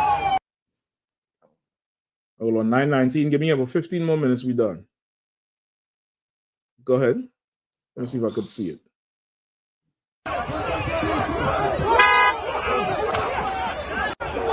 Yeah, that's the one fella.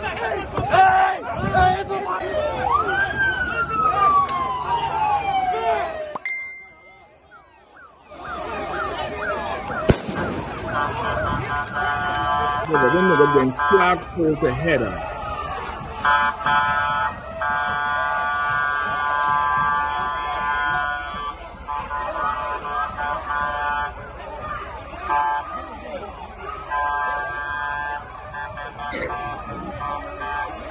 And if I'm not mistaken, I think this is them same Peggy group.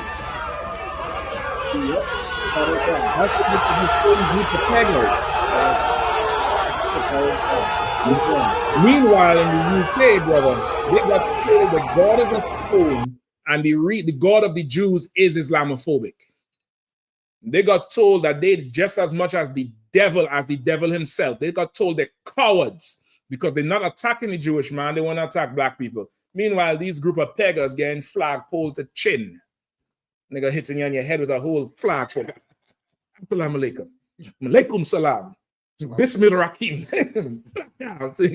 Eid al-Fitr, whatever, Mubarak. You getting beat in your head because you don't understand, warfare, and you don't have no power. You don't have no power. The Israelite School of UPK is the home of the truth. You best believe that, brother. Right. This is what the Lord set up, and Commander General Yohanan is the man the Lord put in charge. You listen to him, you're going to be fine. Right. You listen to these fools, brother, you're going to be made an example for everybody. Let's keep going, all right? Okay. Where we at? Okay.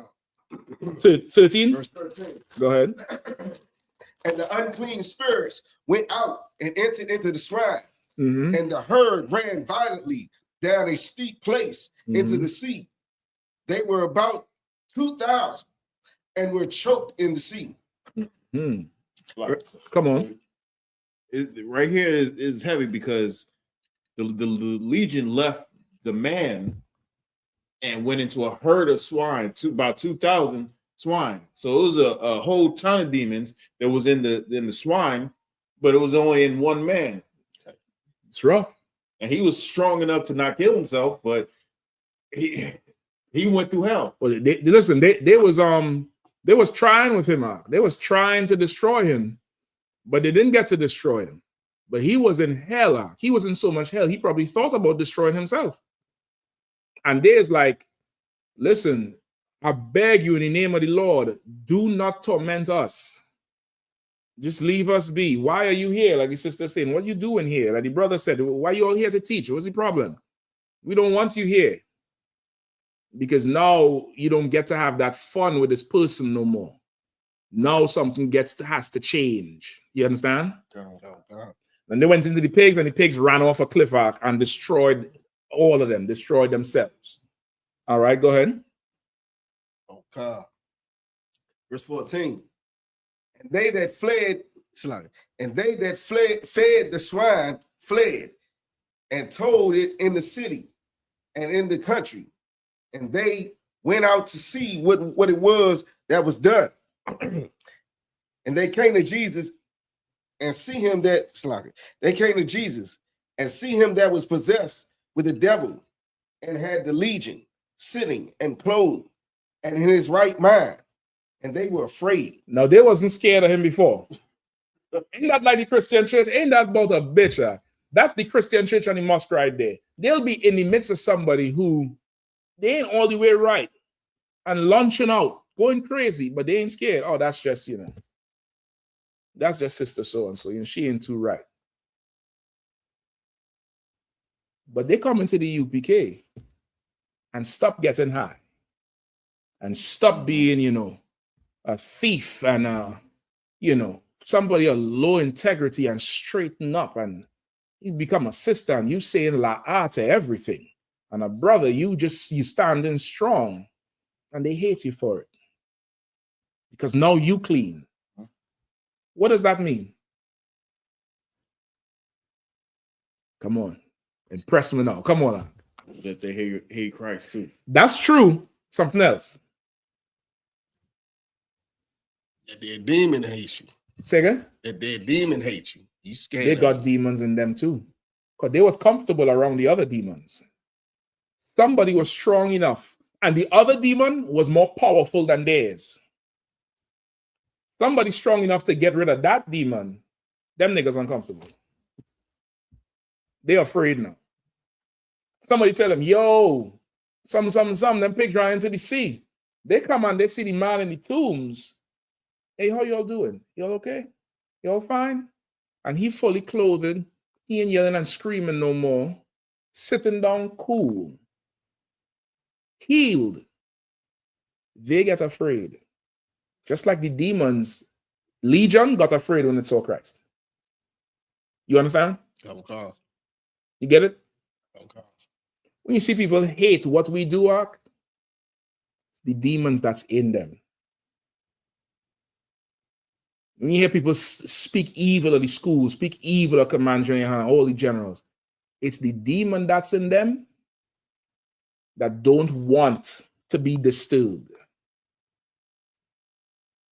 It's rough because it's only more power from here. I don't know where you're going to run to. Yeah, I mean, from tomorrow, we're going to be bigger and more powerful and more strong. We're going to have more spiritual power. the next day, and eventually we'll just be everywhere. So goddamn. You understand? This whole thing here is the demon just wants that thing. Now let me give you another part. Give me these last two, and then we're done. All right. Give me that video, Bakwash, that Matthias sent. Let me know when it's lined up. Go ahead. Precept. Come on, let me hear you quickly. Come across the book of Matthew. So what? Hold on 1 second. Book of Matthew, chapter 12, verse 43. When the unclean spirit is gone out of a man, he walketh through the dry places seeking rest and findeth none. Say it one more time. So what? Tell them where you at. The book of Matthew, chapter 12, verse 43.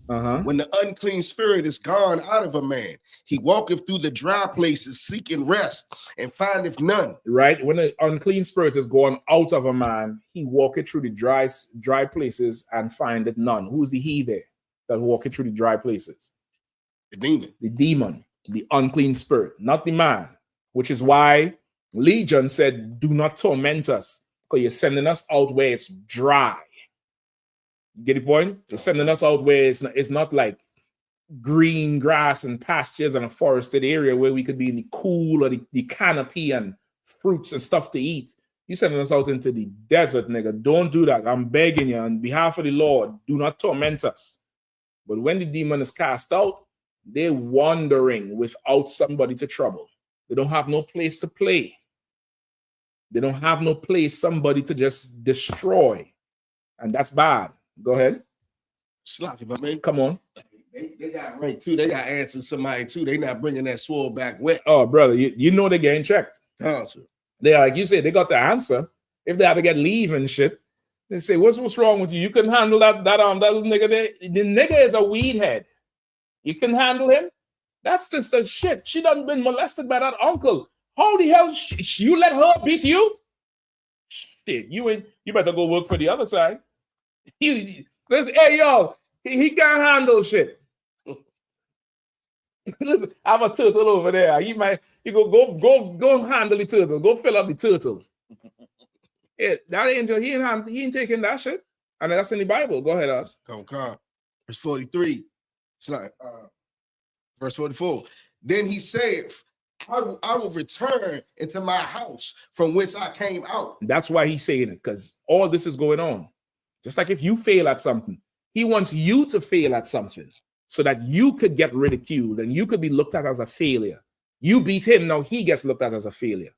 He gets bound up when he had you bound up. He get mad. He said, nah, I'm going back for that house. What you think you is coming into the UPK and cleaning yourself up? Or you ain't Christian no more? What, you can't celebrate Christmas? Well, all that pork you was eating. Look, nigga, you stop playing, man. Stop playing. I'm coming back for that house. Go ahead. And the house is you. Go ahead. Oh, gosh. And when he is come, he findeth it empty, swept, and garnished. And when he comes back to you, you no longer weak him. Once again, why? Because you know you're in a war now, so you fighting. No, this ain't an easy, you just can't, you didn't just not letting him in to do whatever. The house done cleaned up. Ain't that whatever is clutter in the place for him to thrive in. No, this is an environment he can't thrive in. Go ahead. Then goeth he and taketh with him 7 other spirits, more wicked than himself. Then he go get 7 niggas who's stronger than him.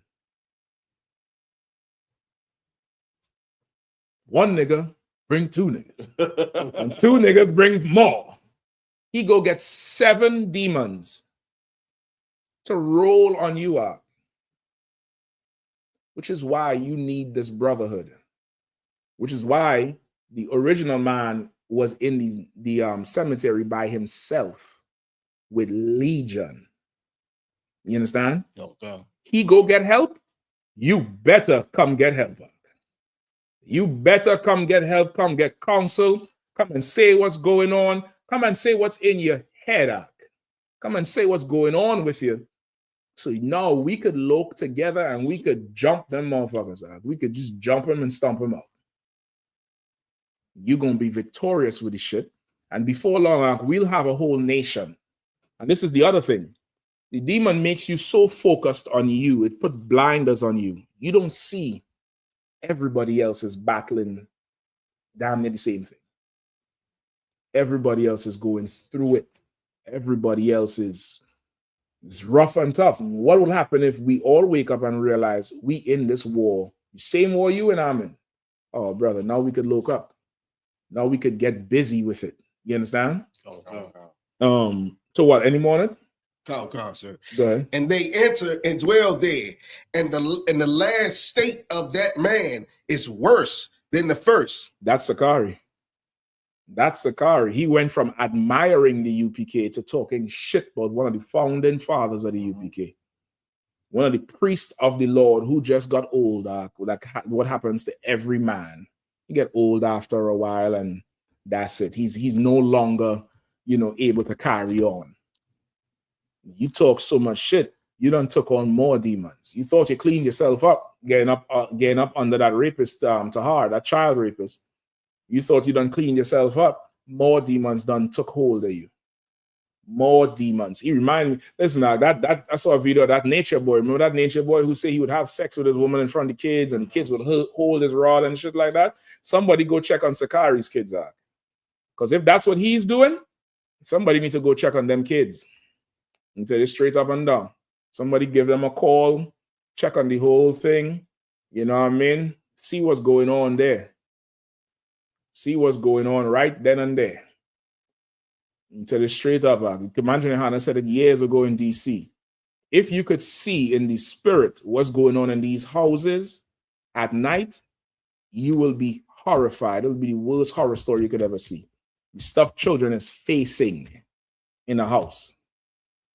You would be horrified. You'd be mortified. Somebody better go check on them. Ain't nobody talking about them kids, though. Nobody talking about, the pagan and the woman. But what about them children? What's going on with them?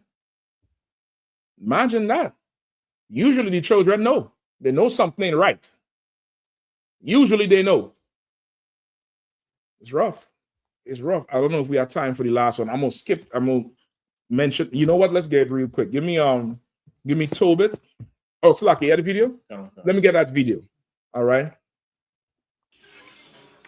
All right. So what you see in here is let me let it play. Once it's finished, let me know.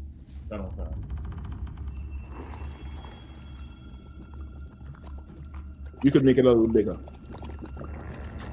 Start it from the beginning, all right? I'll make it bigger on the screen.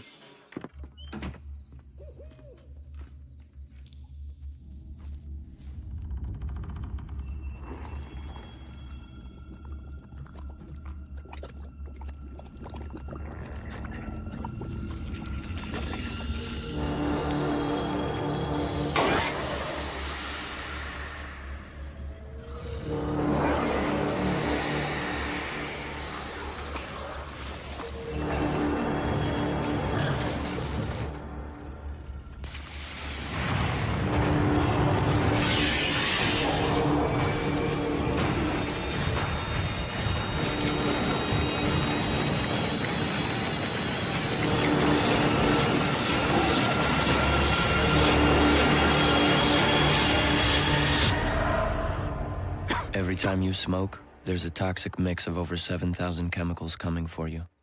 That's the real cost. Now, imagine what would possess the white man to make a commercial like that,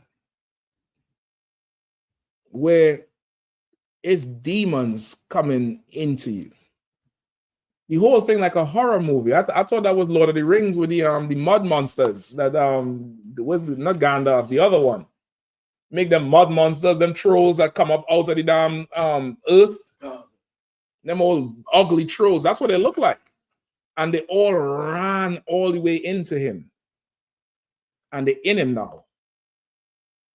They're in him now, and every time he go get high or smoke or whatever, is more coming in. Or more coming in. Same thing with the alcohol. More and more. The oppressor knows that. Well, not all of them, but of course some of them do. Because there is a perfect example of that demon that you're introducing into you. And he says it's a mixture of all these chemicals and stuff because it's altering how you are. You get the point? It's altering how you are. Even they used to call alcohol what? Spirits.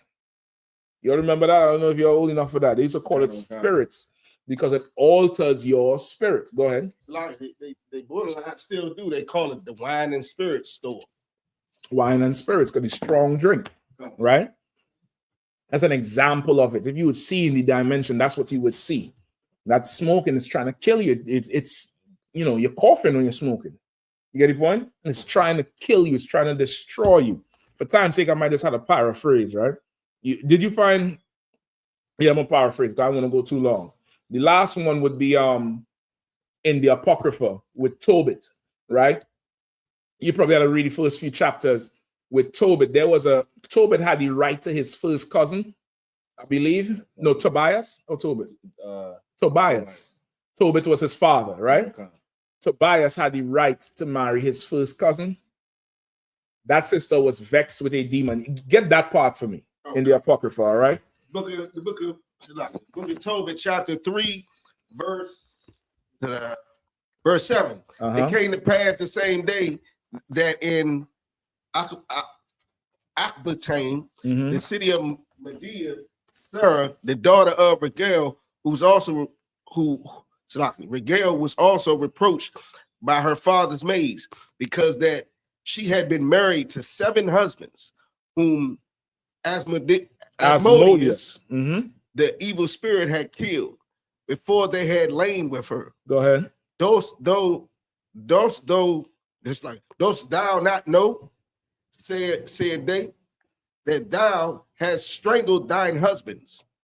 Thou hast already had, thou hast had already 7 husbands. Neither wast thou named after any of them. Right? And these sisters is mocking this daughter here, mocking her to scorn, because she had a demon that loved her so much. The demon on her, his name was Asmodeus, right? That was his name. Asmodeus is his name. And he loved this woman so much, he would not let any man be with her. He would not let any man have her, which is why I say sometimes when you arguing with Eve, you're not arguing with Eve. You arguing with that nigga who want her. You understand what I'm saying? That's who you're really arguing with. This year, Asmodeus loved this woman. He loved her like her husband. And he would not let any man have her. Any man got close, she would hurt that man. So what would happen is she would be betrothed to her brother, get permission to marry him. She would kill him in the bedchamber. She would strangle him, and they wake up and he dead and she crying. That's why the chambermaid said, you strangle them all. But it's Asmodeus. It said it right here. What does it say? Asmodeus, the evil spirit, had killed. It's really him doing it. You get it? You understand what I'm saying? It's really him doing it. So when you hear all this, you can't handle me, I need somebody else, and I'm something. She got demons out. She got demons. You get the point? She wouldn't be had by any man, but will have every man. You understand? There's a demon there that doesn't come out just easily. And this sister had this demon, and the chambermaids was ridiculing her to scorn. You know how Eve could be. Your sisters, goddamn. Listen, they ain't gonna take a city, but that mouth, the Lord bless them to say some shit to cut your spirit out. You understand? And they done, ridicule her to scorn, brother, all the way to shame. And Tobias had to come in there with instructions from the angel who the Lord sent. I think it was Raphael or Raphael, sent and told him what to do.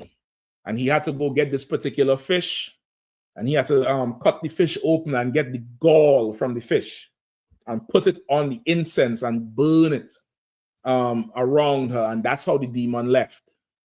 You understand? So now this is the other part of it, where sometimes you get counsel or you get instructions.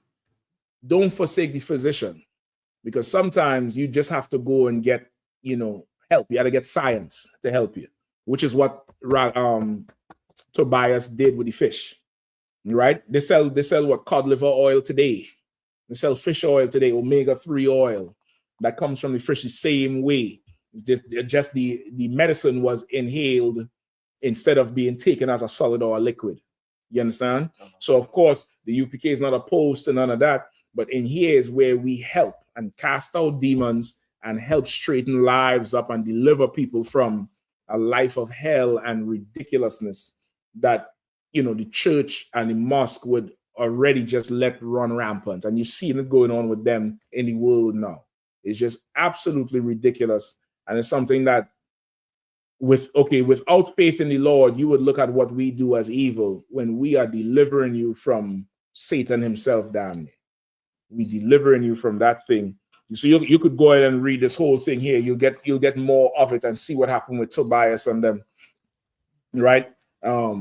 Even with Christ and the disciples, where he says some come out when the disciples ask him, why couldn't they cast out this demon? And he told them, you know, this kind come out with prayer and fasting. It's like they wasn't ready to fight that battle because they themselves had the demon. They get the point. They themselves had demons. They had to control their demons first to deal with that one. You understand? But demons is a very real thing. It's around and you can fight it. But if you're in some fake Israelite group, you're not even going to know you're troubled. You're going to think them feelings is of the Lord. You're going to think you're holy and right and the marriage bed is undefiled. That's what you're going to think. And have your woman doing all kind of things to you. Like, so what do you tell her? Stop? You tell her go more? Hey, go deeper. God damn, man. What's he saying for with pineapples? Is he saying for with pineapples? That's what I want to know. Like, that's absolutely ridiculous. And that's just one example. Like, there's so many others. You know what I mean? The point is, just get in the UPK. Get in class so you could be strengthened. The Bible say iron sharpen iron, man. Iron sharpen iron. Nothing that raised the countenance of a brother than being around his brother or sister. You get the point? You understand? Anything else? We good to go? There's a question online. Real quick. Our Roger says, in the fourth dimension, what would these demons be made of as far as their skin or flesh? Okay, think just the same description as angels.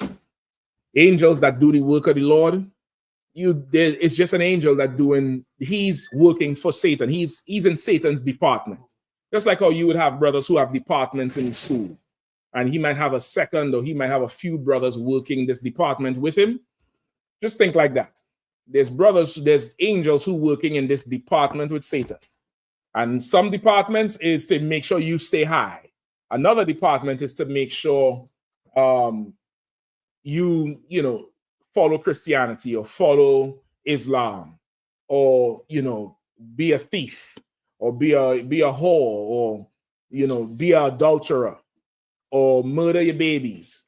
You get the point? All of them they have a department they're working in. That's what you want to look at. This is a branch of their military that this is what they do. That if you want to think of it like that. You understand? That's what you will see. Don't think so much of what they look like, and what they look like is irrelevant. That shit is irrelevant. What you want to look at is the effect it have on you.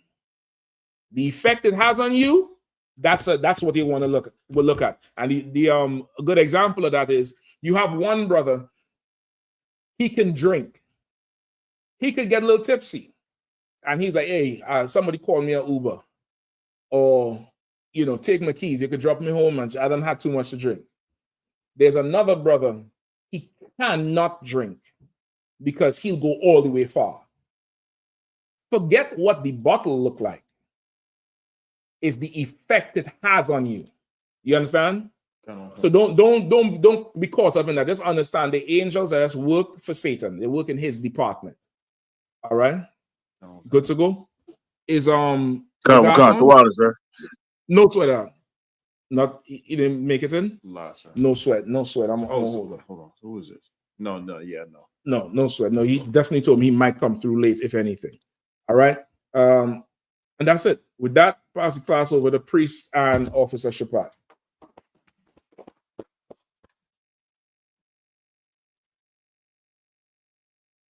I.S.U.P.K security announcements. With the I.S.U.P.K out of 1 West 125th Street, Harlem, New York. I'm Commander General YAHANNA. Rules for new brothers and sisters. New brother and sister coming to school, they're off limits for 6 months. They had to be saluted only. They had to share themselves with the world.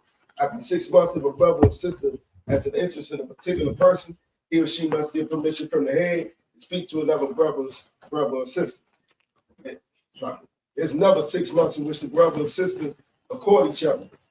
After that 6 month period, the brother and sister get permission from the head to marry, which is a commandment. You find this in the book of Numbers, chapter 18, verse 21, the book of Malachi, chapter 3, verse 8 through 10. Means 10th in Hebrew and it's pronounced ma'asher. 10% of any penny of any, 10% of any, 10% of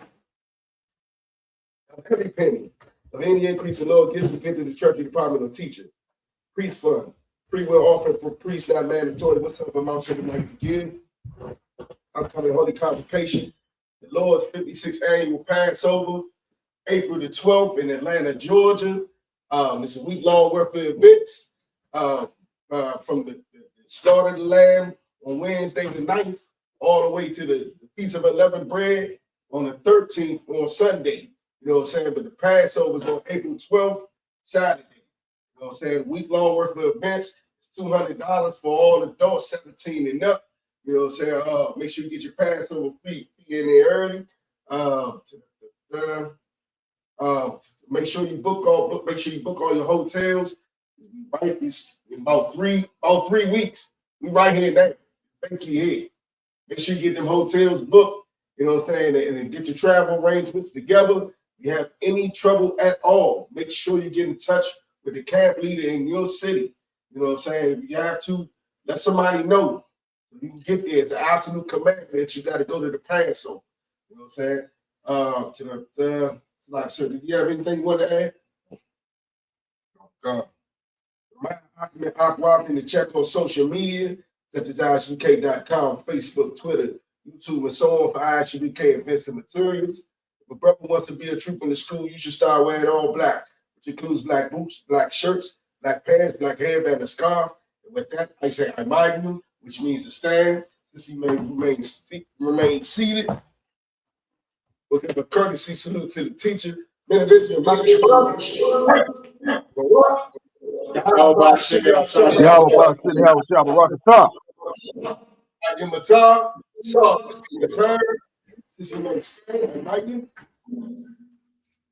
a courtesy salute to the sister, Minister Mount Shabbat. Barak.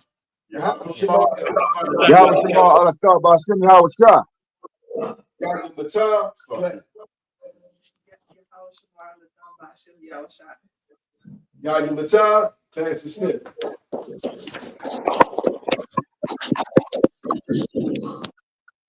Welcome to Atlanta.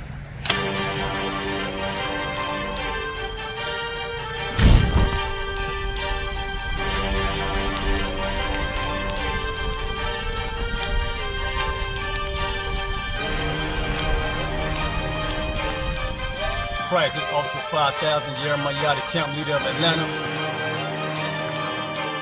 Passover 2025, starting April the 9th, we got the lamb slaughter. April the 10th, we got General Muhammad's class.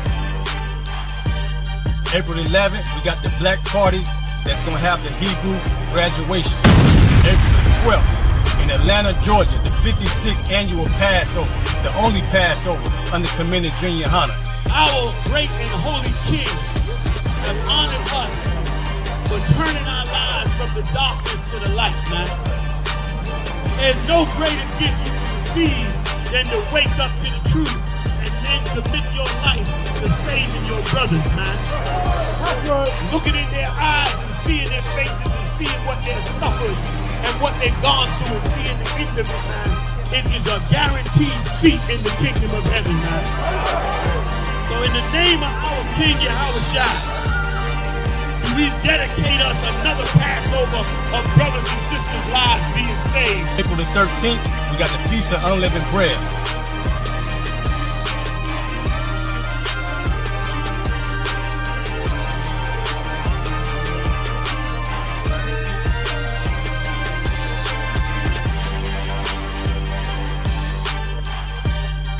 Shalom.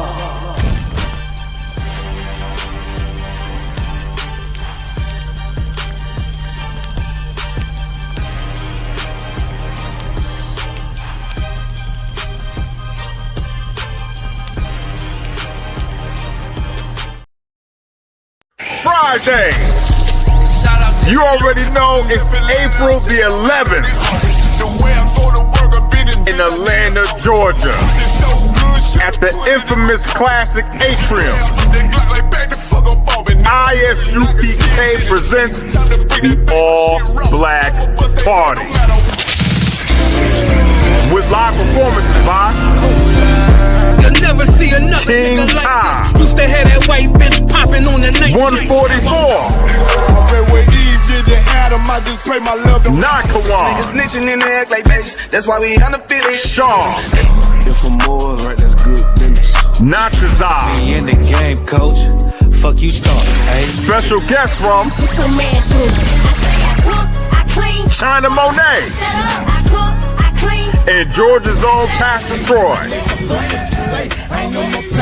8 p.m. to 2 a.m. You already know ISUPK.com. Shalom.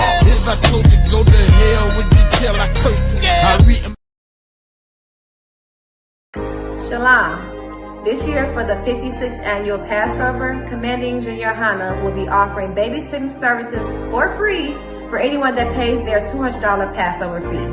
For paid babysitting and registration for babysitting, please contact Officer Yardan at 773-970-4343. Shalom.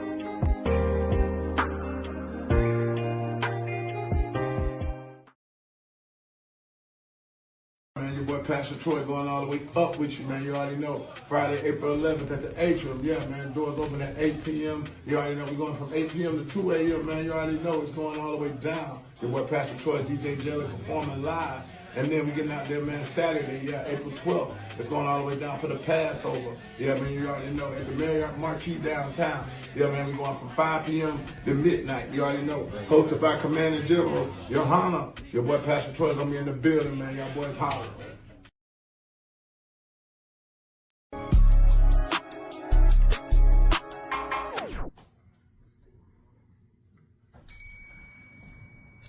Hey, Sean, you ever style? What's going on, Breeze? Hey, style, what's going on? I don't want. Everything too wild. What's wrong? Well, that Passover demon is something else, huh? How you say that? You'll see. I go knock on right there. Oh, shit.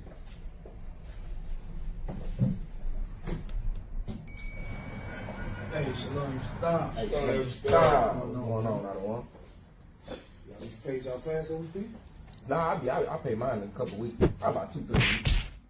I paid half of it, man. Half of it. Con. 2-3 weeks, huh? Ouch! Knowledge. I know you ain't trying to teach class and you ain't pay your Passover fee. I can't teach class out of one? That's on you. Lord be with y'all. Lord be with you. Let's get it. Ooh-wee. Lil Joe don't do nothing. All right. You know what? I'm tired of betting these dollars. Nigga bet 10. Nigga bet.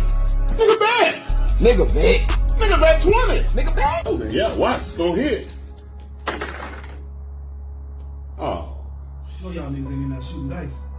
Y'all ain't pay y'all Passover fee. Con, sir. Lord be with y'all. Con. That's on you. Lord be with you. Get your money up. Ooh-wee. I got them new J's for the all-black party. Hey, come check them out. Watch it. Look. Oh, shit. I know you ain't about to brand new J's and you ain't pay your Passover fee. Con, sir. That's on you, Op. Lord be with you. Con. Lord be with you. Oh, man. Man, this Passover demon been crazy this year, man. Con, sir. Bruh, Osanakawan been everywhere. Man, the nigga was in my house. Wow.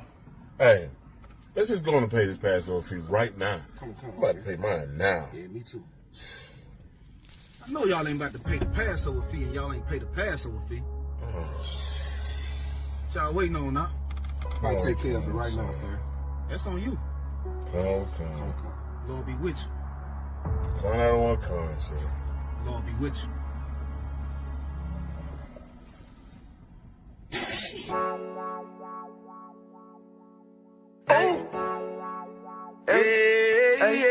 I don't give a lovely fuck about what them bitches gotta say. I'm a woman with a nigga till they put me in the grave. I don't give a lovely fuck about what them niggas gotta say. I'm a woman with a nigga till they put me in the grave.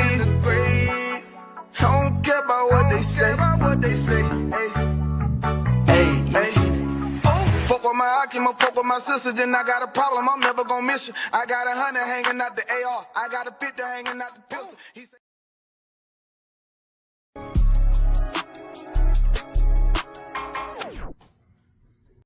Hey, listen, brothers and sisters, man. If you like what you hear, hit the subscribe button, man. Subscribe to this channel. And also, please, go to ISUPK.com and pay your tithe.